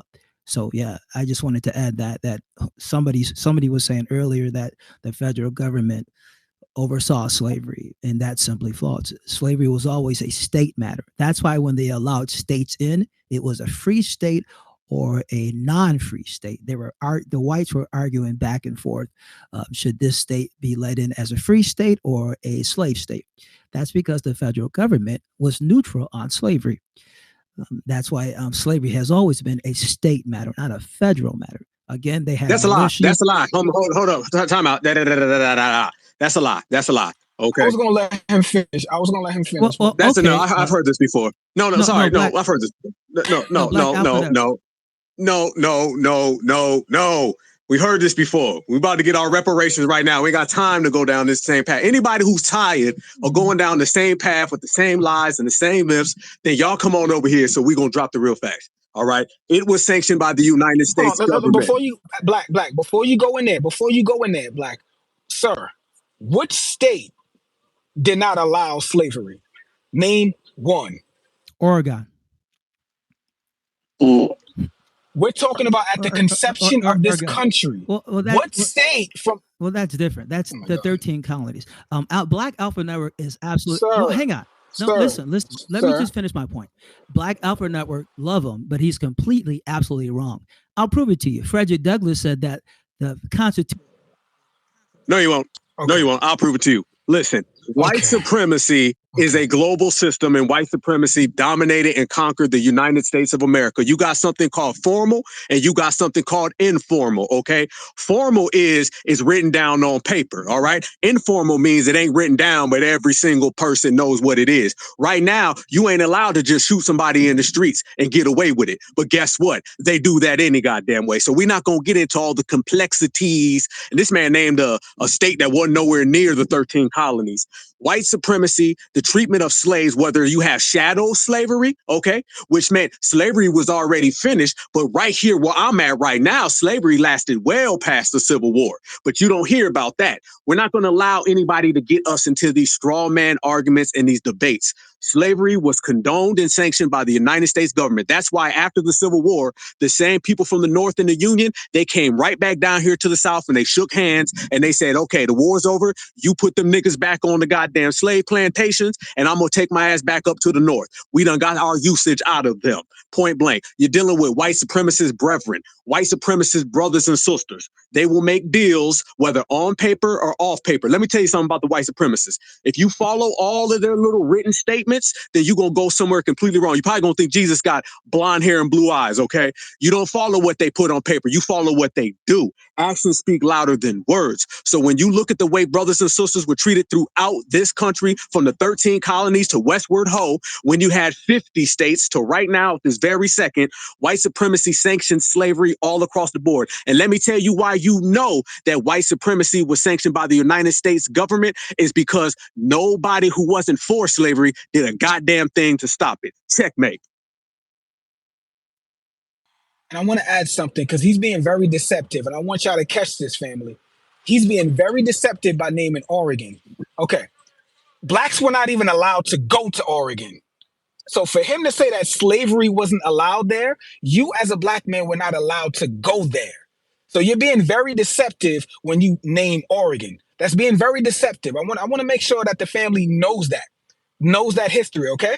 So Sage, well, for hey, you to Sage, say what that would Oregon happen? had no Sage, slavery, Sage, what would happen if the blacks black man weren't went to allowed to Oregon? go there. What would happen if a black man went to Oregon, Sage? You would be lynched on sight, sir. Okay. If you went to Oregon in 1859, 1860, I'll be out there in a second, family. If you would go to Oregon in 1860 as a black man, you would be lynched on sight. Oregon was a sundown state. Fuck a sundown town. Oregon, I repeat, was a sundown state. So for him to name that is very disingenuous. Hey, Sage. Go ahead, And Black Skin. another thing, hold on. Another thing that he says the federal government was not involved, it was the state government. Let's be honest. According to the Constitution, the federal government runs the state governments. The state governments are not allowed to do anything against what the federal government permits them to do. They have their own individual laws, but all of that is overseen by the federal government. So if the federal government was against slavery, the states, which is what the Civil War really was about anyway, the states would not be allowed to uphold slavery. Another thing, in 1850, the federal government, Congress signed the Fugitive Slave Act, which permitted other people from being able to, slaves from being able to free states at the time. They would say that you would have to be returned. That's where all the slave catchers and bounty hunters and things like that, that's when they started coming up, because there would be slaves that would go to the very few slave states, or free states is what they called them at the time. And they would send slave catchers and they would send bounty hunters to go catch those slaves. The federal government passed the legislation for that, to send them to catch the slaves and bring them back to whatever state they fled from. So that's the federal government, because the states were complaining that the slaves were free going to these free states and that they were losing their slaves because they couldn't get them back. So what the federal government did is they said, we're going to create the Fugitive Slave Act. So even if they go to a free state, they would have to come back to you. So the federal government was lockstep with all of the state governments when it came to slavery. Okay, Afro Elite and Black Alpha Network and Sage, you still did not refute a single thing I said. All three of you gentlemen said the federal government sanctioned slavery. That is a lie. Even Frederick Douglass said that's a lie. That's simply not true. Even Abraham Lincoln, once again, said, hey, I couldn't even free slaves if I wanted to because the federal government is neutral on slavery. So he had to, so what? So okay, sir, let me finish my thought. Sir, if that was the case, sir, then why did the 14th Amendment annul slavery across the land, sir? And again, I want to piggyback off of what, because this is a stupid ass conversation we're having, but I'm going to entertain this. If you guys don't remember, let me look. State law does not supersede federal law. It is not superseded at all. Let me give you an example, because we all saw this. The Little Rock Nine. Do you remember in Arkansas when the governor, the most powerful person in your state is your governor? When the governor said, I'm not allowing these foundational Black American kids into the school. Do you guys remember that? What did the president do? The president federalized the state's what was it? The military of the state. I'm having a brain fart right now. He federalized them and had them arrest the governor. So again, I repeat, federal law will always supersede state law, sir. So why are we having this argument, sir? And again, I'm waiting for you to, again, sir, I asked you a question. Name one state, just one, from the original colonies that did not have slavery? And I dare you to say New York. Sage, you changed the question actually. So you're being dishonest. You said name a state that didn't have slavery. Now you've changed it to 13 colonies. So your original question is This is a completely dumb different from question, what you're dude. saying now. Dumb. No, Sir, this is a fact, sir, Sage. I need you to Sage, answer my Sage, question, Sage, sir. Sage, Name one state, sir. Okay, Sage, sir, you named Oregon, and we just Sage. debunked that, Did sir. you, Sage? Name one state that did not allow, that did not name one state in the United States of America that did not allow slavery. Sage, Oregon did not allow slavery. I just gave Bullshit. you Again, sir, blacks were not allowed to go to the state okay, of Oregon, sir. exactly You're slavery. being disingenuous No. with that. You said name a state that did not have slavery. Oregon. You don't like the truth. I'm speaking the truth. You're wrong.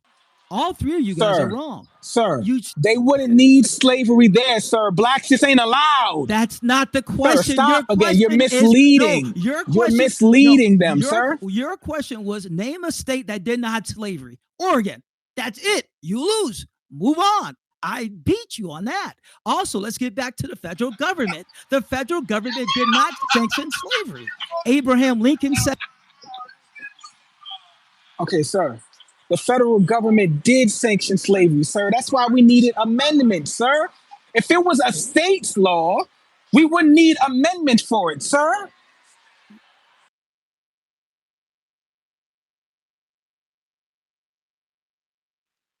Yeah, this dude talking points is very lackluster. This dude definitely got some ADOS in him because he got on his profile page. Hang on. Let me answer him. Let me answer him. The reason why we needed the 13, 14, 15 amendment was to overrule the states. Slavery was a state situation, right? It was not a federal government. It was not the federal government did not sanction slavery. States did. So the federal government overruled the states that had slavery. In fact, they even added slavery. Actually, it said slavery for a crime. So actually, the federal government at that point, actually, if you want to be real about it, the federal government did not sanction slavery until the 13, 14, 15 amendment when it added slavery for a crime. Like anybody can be enslaved for a crime. So actually, you're still wrong. You're still wrong because when you bring in the 13, 14, 15 amendment, then the federal government gets in the business of enslaving people for a crime. But before that, no, you're absolutely wrong. Okay, hold on. Let's settle this, right? Check this out. So if we're not going for the federal government, by your argument, and you said it's all the states, what did you bring that up to say? Now, what should we do with that information? I'm here to help you. So when you go to white people and say the federal government sanctions slavery, they will tell you what I'm telling you. That is a lie. Okay. Let's hold on, be quiet. Let's say now we say the state government. So now we say the states are responsible. What are we supposed to do with that now? Because you're making this a very big deal. What are we supposed to do with that now? No, Afro Elite. I just wanted to inform you, wonderful guys. Love you, Afro. I think Afro, you're a great guy. Black Alpha Network, great guy. Sage, great guy. I think you guys are all great. I just wanted to point out a fallacy. That's it. I'm not here to bring solutions. I'm here to help you. You want us to take from what you just said that the federal government is in no way responsible for slavery at all, period, and it's 100% on the states. I didn't say that. I said the federal government. Well, hold on. So let me ask you a question. Let's clarify. Is the federal government in any way, shape, or form responsible for slavery at all, period? Yes or no? Yet 13, 14, 15 amendment, they sanction slavery. Hold on. Yes, that's a yes or no question. That is a yes. I'm trying to yes or no. Yes. Are they responsible? The 13, 14, 15 amendment.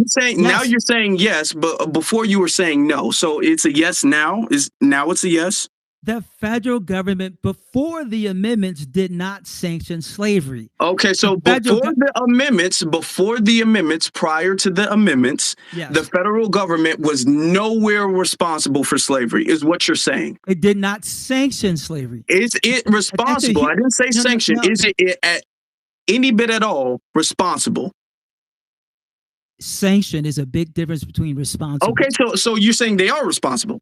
No, they're not, because it was Okay, state. that starts. See, you're not making. Okay, so they're not responsible, but they are responsible, but they didn't sanction it, but they did sanction it. No, but it's the states, but it's not the states. Afro, listen. Okay, sir, hold on, sir. And again, sir, I respect you too. I'm being, hopefully we're being respectful to you too. I have a question. I have a question for you too, sir. So you're telling me that there was no clause at all in the Constitution that, I'm sorry, you're saying that there's no clause at all in the Constitution that sanctioned and protected the rights of slave owners? I didn't say that's what you're saying. I didn't say that. The federal government did not sanction slavery. Of course, there's the. I just said sanctioned and protected the rights. So you're saying there's none at all? There's a big difference. I don't know. I don't think you understand the difference. What you're saying. Sanction is saying the federal government is saying yes, slavery is okay, and we sanction it. No. Slavery was okay, the so law hold of the on, land. hold on. So it you're was saying not, because it was free states. So you're saying, okay, yes or no? Because the audience is confused by your stance on it. The federal government played no part in slavery. I didn't say that. Okay, so what part did the federal government play in slavery? Oh, that's easy. Did the federal government protect the rights of slaves? The rights of slaves. Did they protect Let me answer Afro Elite. This is what the federal government did on record, right? As you guys said earlier, the Fugitive Slave Law, right? They also had the 3/5 Amendment, right? Slaves were counted for representation 3/5. They also had the militia, right? So if there was a slave revolt, they can call the militia, right? So yes, there were aspects of the Constitution that helped out slave owners, while at the same time, the federal government did not sanction slavery. Okay, because the thing is that earlier in this very conversation, you said the federal government was neutral to slavery, which means they didn't side with the abolitionists or the slave owners. Now you're saying that multiple instances, the federal government did put forth legislation to aid slave owners. Did they put forth any legislation to aid abolitionists or free slaves prior to the 13th, 14th, and 15th Amendment? Well, no, because it was a state situation. But check this out. Okay, well, here's the thing. If it was a state situation, if it was a state situation, then why were they putting forth legislation to help? Why did they not just leave that up to the states? Because you gave a few examples of legislation. That's easy. The same. Let me ask you this. Afro, listen. Well, let me answer. Go ahead. When you're done, let me know when I can answer. Go ahead. No, hold on. Sir, I'm going to ask you clear and plain. Did the United States government protect the institution of slavery in America? Aspects of it, yes. Did not sanction it, but protected individual slave owners. Yes, individual, but did not sanction slavery itself. No, sir. You didn't answer my question. I said, did they protect the institution of slavery, not specific slave owners? I said slavery. No, it did not. Did they protect? No, it did, absolutely. Okay. You won't find any. All right, I'm not. Listen, actually, sir, I'm reading it, sir, in the original articles of the Constitution, sir. But I'm not going to muddle up the jumbotron, because this is not about that right now. I don't want to go back there. I don't want to muddy up the jumbotron, sir. I don't need help, sir. Listen, I'm just simply saying, all three of you gentlemen, love you guys. Again, I think Black Alpha Network, Afro Elite, Sage, I think you're all great guys. But when you guys keep saying the federal government, in fact, sanctioned slavery, that is wrong. Sanctioning was a state thing. That's the only thing I'm telling you. When you go to white people and white scholars, they will simply say, you're wrong. And then they would point to Abraham Lincoln said the same thing. Frederick Douglass said the same thing. Many others did the same thing. And then I will point to the original articles of the Constitution, sir. The original articles of the Constitution clearly states that they sanctioned and protected the institution of slavery, sir. Show me the amendment. So either the Constitution is lying, Sage, listen to me. Show me the Constitution where it sanctioned slavery. Go ahead. I double dare you. Where are you from, man? Hey, whoa. Let me double dare this. You brought up Abraham Lincoln. What was that quote you said about Abraham Lincoln? I'll post it. What was the quote you said about Abraham Lincoln, homie? Are you talking to me or Sage? You. Okay. Abraham Lincoln said, even if he wanted to end slavery, he could not because the Constitution did not allow it. Now, how did Abraham Lincoln? Wait a minute. I just needed the quote. Okay. Yes. Now, you know, Abraham Lincoln also said that he would have never fought the Civil War about any other means other than slavery, right? Say what? Right. Say that again. I say that again. Abraham Lincoln said straight up and down that the whole Civil War was about the Union and it was about the South in terms of the South getting more wealth, right? Do you know that quote? Yeah, well, Abraham Lincoln said the No. Civil Do you War is know that about quote? saving the Union. Well, you're not. You're paraphrasing, but let me help you out. No. Okay, well then you know what I'm talking about then. Since you know I'm paraphrasing, then you know what I'm paraphrasing about. Abraham Lincoln said the war was about saving the Union and the Union alone. Okay, now how many? Now, okay, since you like to quote Abraham Lincoln so much, all right, you know there's plenty of racism from Abraham Lincoln that they don't teach you in school, right? Of course, you know that, right? He was racist. Okay, then. Okay, it's slavery. Okay, he then if he's racist, then why are you using him? Then why are you using him as any form of gotcha or some point that you made? Let me tell you about white supremacy. He's an op. Yeah, exactly. In white supremacy, family, you don't go around and say, well, on paper it says, and they wrote this down, and they also said this. White supremacy is based on saying one thing and doing the other. All right. You don't follow white supremacy in the system and say, well, they wrote this down on paper. Once again, on paper, there shouldn't be no Trayvon Martin, no Mike Brown, no Breonna Taylor. That's what paper would suggest. But guess what? They're all dead now. And the people who did it walked away scot-free. White supremacy in the system of slavery was sanctioned by the United States government. And like our brother Afro said, if the federal government says so, it don't matter what they allow the states to do. The states can only do what the federal government allows them to do. And you can go to any place in the United States of America where black people were, and you were being lynched or you were being sold, whether that was on paper or it happened outside of the pen and the pad. I know places right now in the United States. Well, real quick, bro. I know places right now in the United States, right here in the South. I've been to counties that they say are free counties, and they say black folks could walk around free. And I personally know the people who had their ancestors enslaved. We don't run around here and go by the letter of the law about what the U.S. Constitution says. And let me ask this question to everybody. Didn't Barack Obama earmark money for the Holocaust when just about 12 years ago? Now, did that happen here in the United States of America? What about the Japanese? And what about also all the people who get funds and money allocated to them, including the Native Americans? Who was that sanctioned by? Was that a state issue or was that a United States government issue? Okay, let me answer that. This space is about microphone check. Hang on. Black Alpha Network. Hang on. Let me answer Black Alpha Network. Hey, let him talk. Let me answer Black Alpha Network. Okay. Black Alpha. Someone's got a mic on. I heard some talking. I don't know. Rosa. Go ahead. Go ahead, Black Skin. Go ahead. Okay, this is what you don't understand, Black Alpha Network. No, I understand it. This is what you don't understand, homie. Bro, listen. This is what you don't understand. Bro, let me answer. I think you're a great guy, okay? I wish you... I know I'm a great guy. You ain't got to think it. Yeah, I just want to let you know. I appreciate you guys. I'm just here to help you. Yeah, I'm glad you appreciate it. I appreciate myself too. For real. Okay, let me answer the question. Answer the question. I don't need all the ceremonies. Go ahead. The Japanese internment camp was a federal thing. The taking of the native Indian land was a federal thing. Slavery was not sanctioned by the federal government. So the Japanese internment camp sanctioned by the federal government. The taking of the land sanctioned by the federal government. Chattel slavery was not sanctioned by the federal government. That's the difference. And it was sanctioned by the government. And what they did, they allocated it to particular states because you know what the allocation to states was? That was basically saying, y'all do your own versions of however the hell you want to do it. It wasn't whether you do it or not.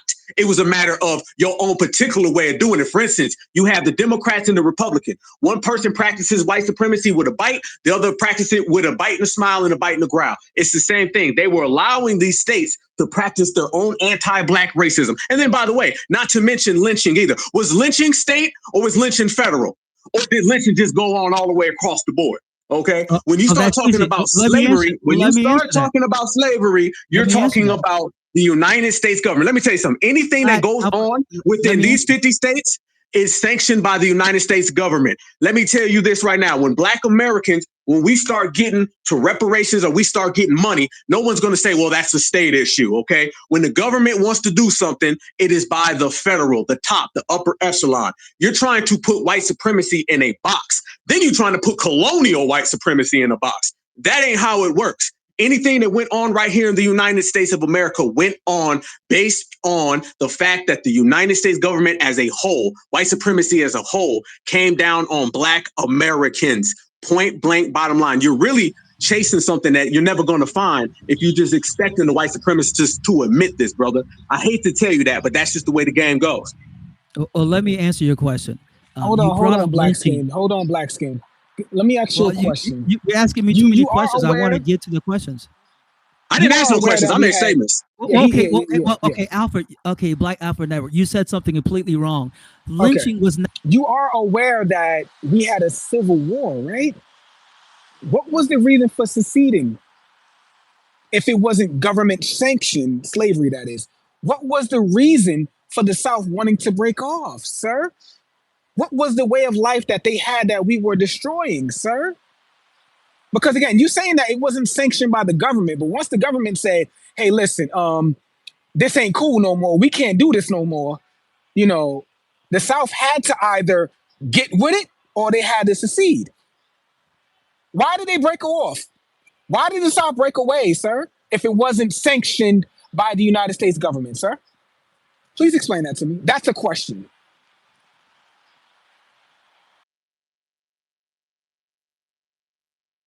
Okay, man, you guys really got that muting button on fire. Damn, I can't even respond. You keep muting me. But that's an easy answer.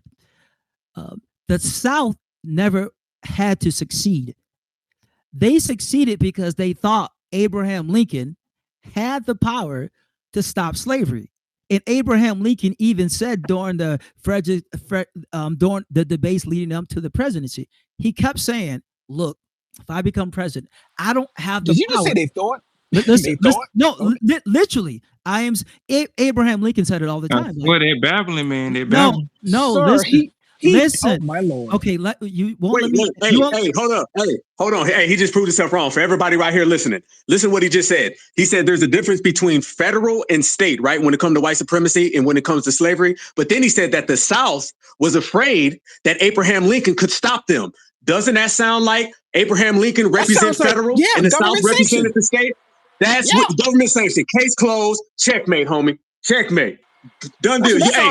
We didn't have to give it to him. He admitted it himself. If the South felt that Abraham Lincoln had the power to stop slavery, that means that all that state sanction don't mean nothing because the federal, meaning Abraham Lincoln, had the power, which means all the slavery was condoned by the United States government. Checkmate, checkmate, checkmate. Lay down, partner.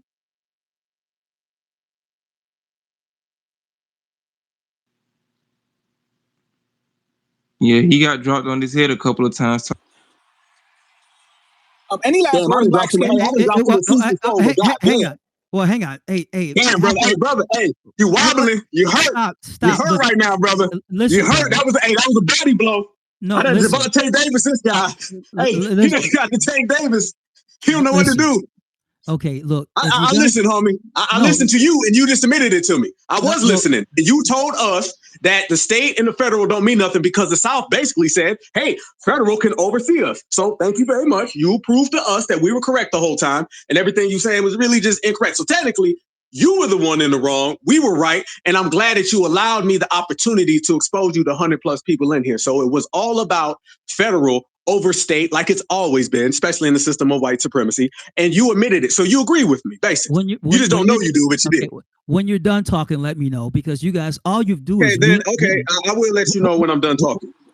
I will. Continue on and let me know when you're done. Let me know. Okay, I will. Okay, I will let you know. So, ladies and gentlemen, I want y'all to notice how this man just admitted to us that we were correct. So he babbled back and forth with us for about 15 minutes. And then he basically just told us that the South, the same one that he was trying to say, well, they didn't do this, that, and the other thing. He basically just told us that he agrees that federal is over the state, which means they sanction it. If Abraham Lincoln had the power to stop the South, which means he has the power to conquer all the states, just like Joe Biden right now. Y'all go ahead and all these places. I'm gonna give y'all a point today that applies right now. All this stuff about state versus marijuana. You right now go to a state that marijuana is free and you start selling marijuana, and I guarantee you that the feds are gonna come in and kick your dough down and they're gonna take your shit. So hands down, the feds always have power over the local. Everyone knows this. It applies right here today in 2024, and it applied during the Civil War and beyond. Thank you. Okay, may I speak now? Actually, we're going to be wrapping. We're actually going to be wrapping this space up in a little bit. Okay, let me finish it. But before, hold on, stop, hold on. Take a breath, brother. Take a breath. Before the stage, hold on. I got it. I know we got a few people, so that's why I'm not trying to do this one thing. Before you go, since you said to say, give us. Since you're so knowledgeable about Frederick Douglass and Abraham Lincoln and all this stuff, give us the definition of the word sanction. I think we can clear things up there. What does sanction mean? Hello, can you hear me? I can. You are not muted, sir. You are not muted, sir. What does sanction mean? It doesn't matter. You guys have muted me for the last 10 minutes. Okay, well, you're trying to backtrack. Hold on. You're trying to think of an answer. Hold on. You're not muted now. What does sanction mean? Since you said they didn't do it, what does sanction mean? You tell me, sanction. You did. No. That's not how this works. That's not how that works. Hold on. You said it was not sanctioned. So tell us what sanction means. We don't know. You're correcting us, correct? So what does sanction mean? Okay, I would say sanction means to give permission. Like, okay, you guys are allowed to do this.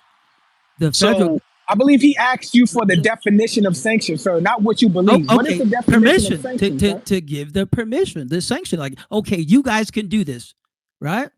Okay, so if what you're saying is that sanction means permission, right? So if you don't have permission, that means it's forbidden, correct? Because that's the opposite of permission. Restriction, right? Yeah. So you mean the federal government banned slavery? I want to answer. Hang on. I want to answer Black Afro Network. No. You're going to answer me. You guys aren't being fair at all. Hey, Afro, he's trying to go back to me. I'm finished. Damn, I must have said something. No, because you're wrong. Black Afro Network, you're wrong. You're goddamn. You're done, sir. You're done, sir. No, you just said that the government did not give permission for slavery, sir. That's what sanction means, to give permission. Now, you're saying that the United States government did not give permission? So get this man off stage, man. And I don't want to kick you off stage, sir.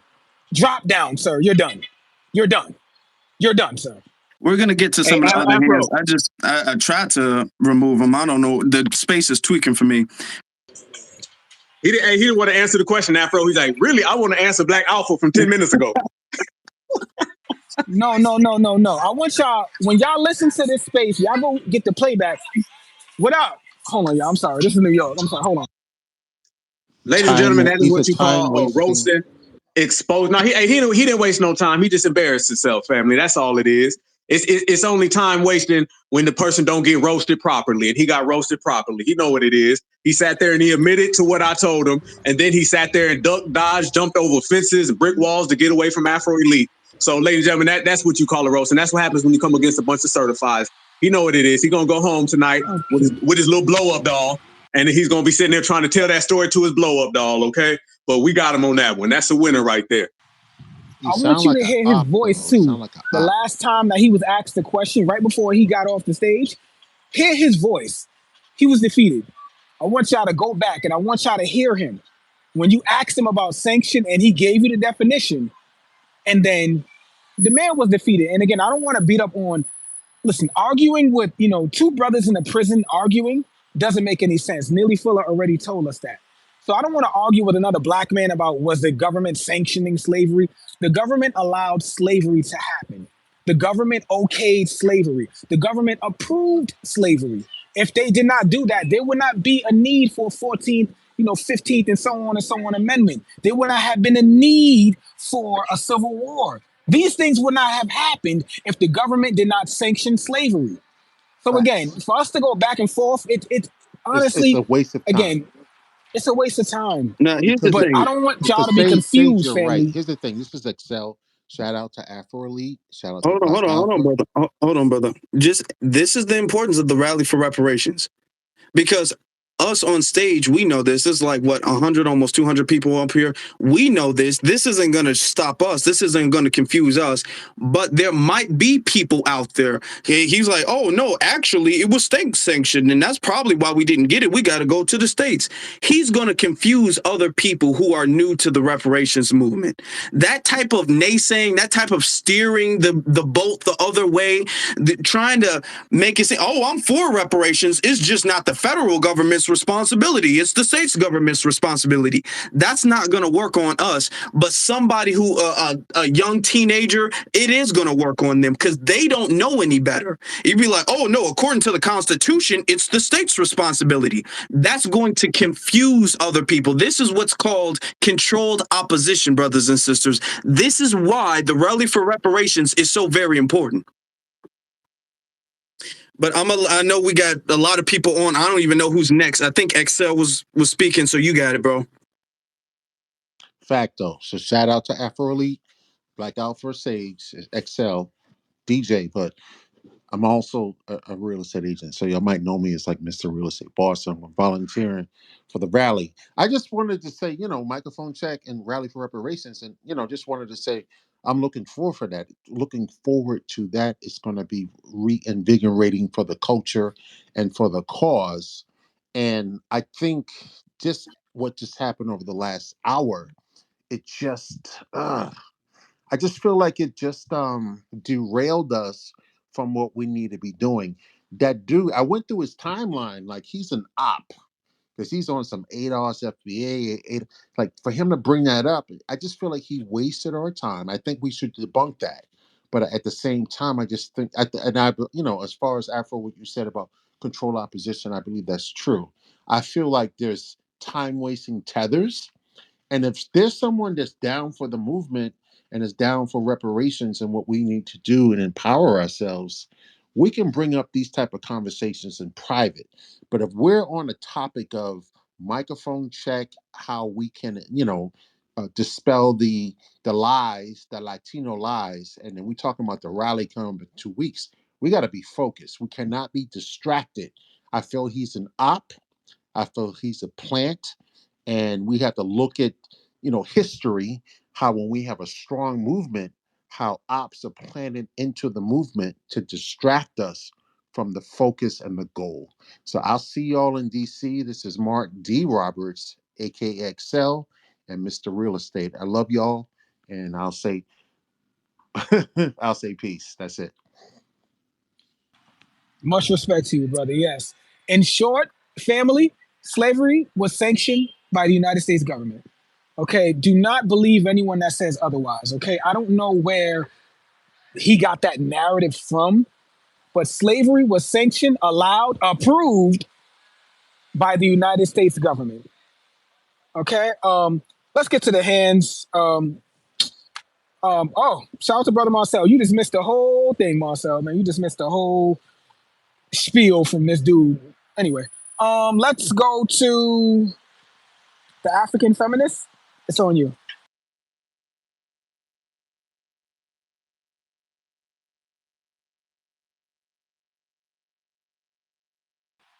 The African feminist. It's on you. Can you hear? Okay, moving on. Eric Johnson, go ahead, brother. Family, hear my voice right now. The moral of the story is, I don't know if that dude's parent was smoking crack while he was in his mother's stomach, but this just goes to show you when you handling business in these spaces, when we talking big baller business, you always have these unstable creatures coming in here acting stupid. This dude just said that the federal government wasn't out here enforcing slavery and he was trying to go state by state. Everybody knows that the federal government has control over what the state can do and what they can't do. So that dude right there clearly needs to update his lexicon and definitely get more out of learning by reading a Dr. Seuss book. And that just goes to show you that folks like that have that ADOS shit in their profile picture. Not to say that all of them are crazy, because you look at some of the leaders over there, they just went off balance and off code a long time ago. That we're in the year 2024, and if you still bringing up shit like ADOS and shit that been out here for the past couple of years that is just old like trash, you just need to go and put them out the paint. And I just want to say before I land my plane, shout out to brother Marcel. I definitely love to hear from him before we end the space.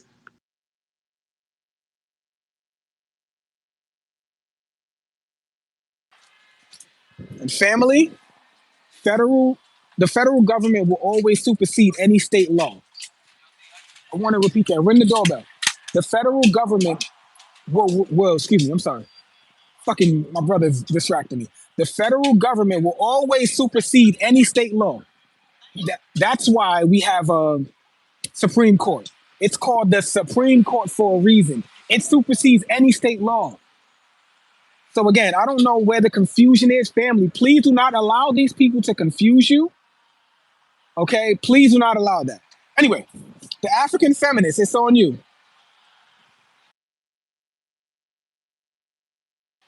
Okay, moving on. And None of your business, it's family, on you. please keep your comments brief, because we've been trying to close the space down for the past 30 minutes now. So we really about to wrap things up. So 2 minutes to each new speaker. Yeah, well, I had a quick question I wanted to ask that zesty Kevin Hart sounding dude before he left. If the federal government wasn't responsible for it, then why would they pay out reparations to the slave owners when slavery ended? Wouldn't it have been the state that would have paid that instead? That's a good point. Why would they pay for something they weren't responsible for it? They would have told the states, I ain't paying you shit, you take care of that. That's a good point. And that's the only question I wanted to ask him before she clocked out of here.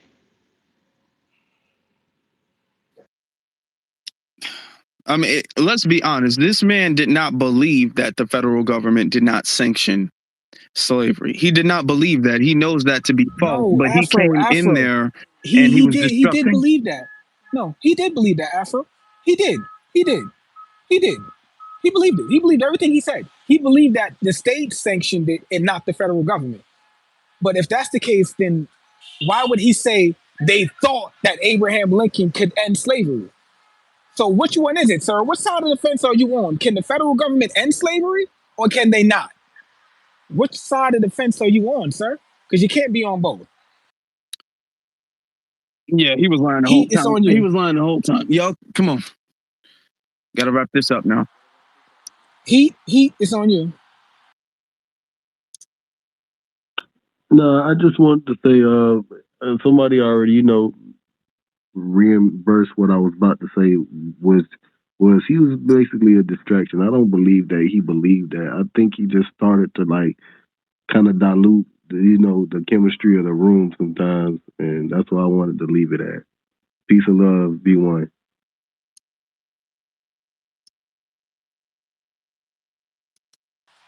Much love, brother. Much love. We appreciate you blessing the stage with your presence. Oh, Marcel, it's on you, brother. Hello, y'all. I'm not quite sure what I missed, but it sounds like somebody is saying, and that's a common argument. Believe it or not, y'all, that's a very, very, very common argument that slavery and Jim Crow was something that was done by the states and the federal government's not responsible. First of all, I can give y'all a modern day example that just happened in our times.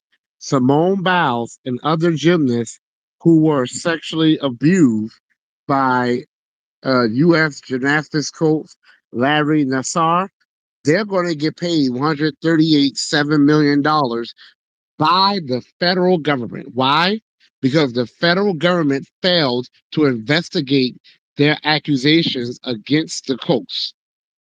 So that goes to show that even if slavery, Jim Crow, and all the other horrors that were government sanctioned that were done to us only occurred at the state level, The federal government allows it. When the states are doing something to deprive us of our constitutional rights, it is the federal government's responsibility to intervene. And when they fail to do so, that is something that now falls at the feet of the federal government to resolve.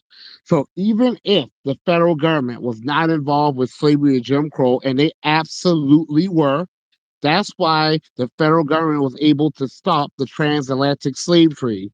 That's why the federal government was able to institute the Fugitive Slave Act. The federal government did the Federal Housing Authority that pretty much sanctioned putting railroads and highways through our neighborhoods. But even if none of that ever happened, all we need to know is that the federal government allowed the states to deprive us of our constitutional rights.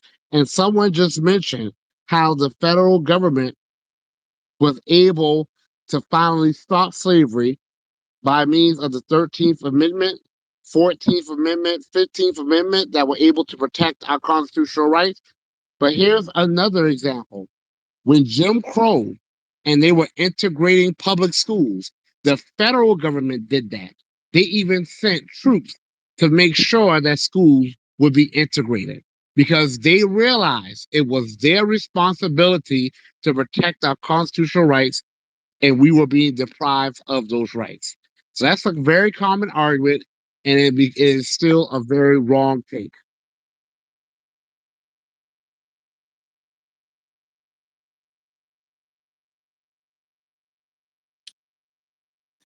Yeah, very true. Very true. And this is why it's so important that we go to DC on the 15th, y'all. Shout out to Marcel, shout out to Black Alpha and all the other people. The speakers going to be here. Shout out to Sage. I'm going to let you guys get the co-host. I'm going to let you all get your final words in, and then we're going to be wrapping this space up. We've been on here for about 3 hours now. I didn't expect us to be on here this long, but we've been on here for about 3 hours. So I appreciate all you brothers and sisters, the ones who didn't come up here to try and troll, because we had a couple, like we always do, but, you know, we got them out the paint.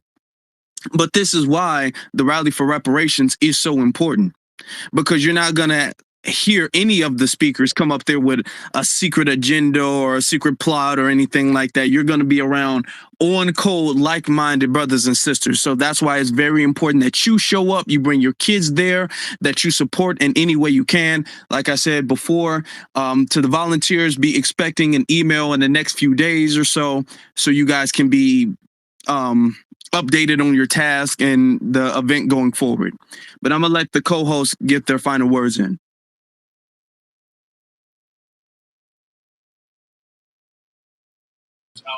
First of all, I want to say Black First to the family. Thank you for everyone, blessing the stage, with your presence. Shout out to Marcel. I'm sorry you missed that from earlier, but thank you for adding what you added. Again, family, please do not be confused. The reason why we're trying to put together this reparations rally is to clear up all the confusion.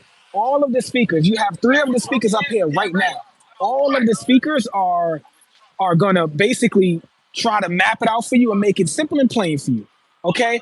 Do not allow people to confuse you, because a lot of these people just want to add. I don't want to curse. They want to add BS to like what's going on. But again, family, we need your support. The main purpose for this space was to big up Microphone Check and to raise awareness and funds for the rally. So as much as you could, again, whether it be $5, $3, whatever the case is, family, donate to that rally, because we're gonna need it. We're coming to DC and we're gonna talk. And with that, I'm gonna send that to my brother Black Alpha. Peace and respect, family. Peace and respect. First off, let me tell y'all how much of a monumental moment this is. We got 3 speakers that are going to be at the Rally for Reparations right here on this stage. We got my brother Marcel, we got my brother Afro Elite, and yours truly, Black Alpha Network. But this is the new generation, y'all. I promise you that's the new generation. We going into a whole new chapter of Black American empowerment. Notice I said American, because this ain't no worldwide thing where we carrying the weight for all these other communities. We seen what that got us, and it got us the blacks and browns and the peoples of colors and all that. This is a new day. This is a new time, and we're going to represent it to the fullest. Very rarely, fam, do you have real activists out here that you can really see, that you can touch, that you can speak to, but you got it with us. It is going to be a new era. And I cannot wait to see the family in Washington, D.C., the same way I seen the family in Atlanta and South Carolina and all across this country, all the 50 states. But remember this, the Black grassroots in this generation is all of us who are on code. We say the code is the leader. Well, the code is the generation. Understand that. We don't put it in the groups and boxes and none of that. So all of us as foundational Black Americans, no matter where you are, man, woman, child, you could be old, it don't matter. If we operate with the same agenda and we're all trying to get to the same destination and we do it on one accord, then that makes what I call, y'all heard it here first, it is the reparations generation. That's what it is. And we are proud about that. And we're standing on that. And I'm sending certified salutes to everybody out there. We're getting rid of all of these old, outdated organizations that don't serve us properly. They about to be gone. These Democratic and Republican plantations, they coming down. But we're going to go to Washington, D.C. and we're going to stand on business. Can't wait to see y'all there. Make sure y'all donate. And when all the foundational Black Americans, when we in the same damn place, at the same damn time, y'all know things get done. So certified salute from Black Alpha Network. One love. Brothers and sisters, thank you all. It's right around the corner. We got over halfway. Our financial goal, we're over halfway there. We can get the rest there before the rally. We can get the rest there before the rally because we talked about security, but also the stage, also the speakers. You need speakers loud enough for thousands of people to hear you. You can't buy those at Walmart. You can't buy those at Target. Those are special concert level speakers. So that takes money. So I appreciate everybody who's pitching in because all of this stuff takes money. And this is group economics. And this shows that we don't need the dominant society's permission to do something. We don't need their cosign or finances. OK, we don't need the finances of any corporations, of any major sponsors, just the grassroots, the everyday Black man and Black woman coming together, putting their dollars together for something that they truly believe in. That's enough to get the job done. And we've done so before, and we're doing so this time. So again, I want to thank every single last one of you all for doing so. Let me finish this. Hold on. Because I can't, I'm in the DMs. I can't even see. I appreciate you all being here through the technical issues. I know I've been experiencing a lot of them. I don't know about anybody else. A couple of people said it's been glitching. Thank you all for being here. If you guys are late to this space, you guys can go to the For the Culture channel, and then I'll put that up on YouTube. It will be premiere for the For the Culture channel, okay? So if you guys want to check that out, you guys can go to the, I think it's in the Jumbotron. It should be in the Jumbotron. I don't know what's in the Jumbotron and what isn't, to be honest, because the space is tweaking. But I will upload it. You can follow me on Twitter because I will post it on Twitter when it's ready for tomorrow's premiere. So that way you guys can see the entire thing, because this was really educational, really good from start to finish, brothers and sisters. So thank you all for being here. With that being said, we've been on here for a good time, had a great conversation with the fam. Shout out to the speakers here. Shout out to my good brother, Black Alpha. Shout out to Marcel. Shout out to Tariq for putting it together. Shout out to every single last one of you guys for contributing, for coming, for being there physically.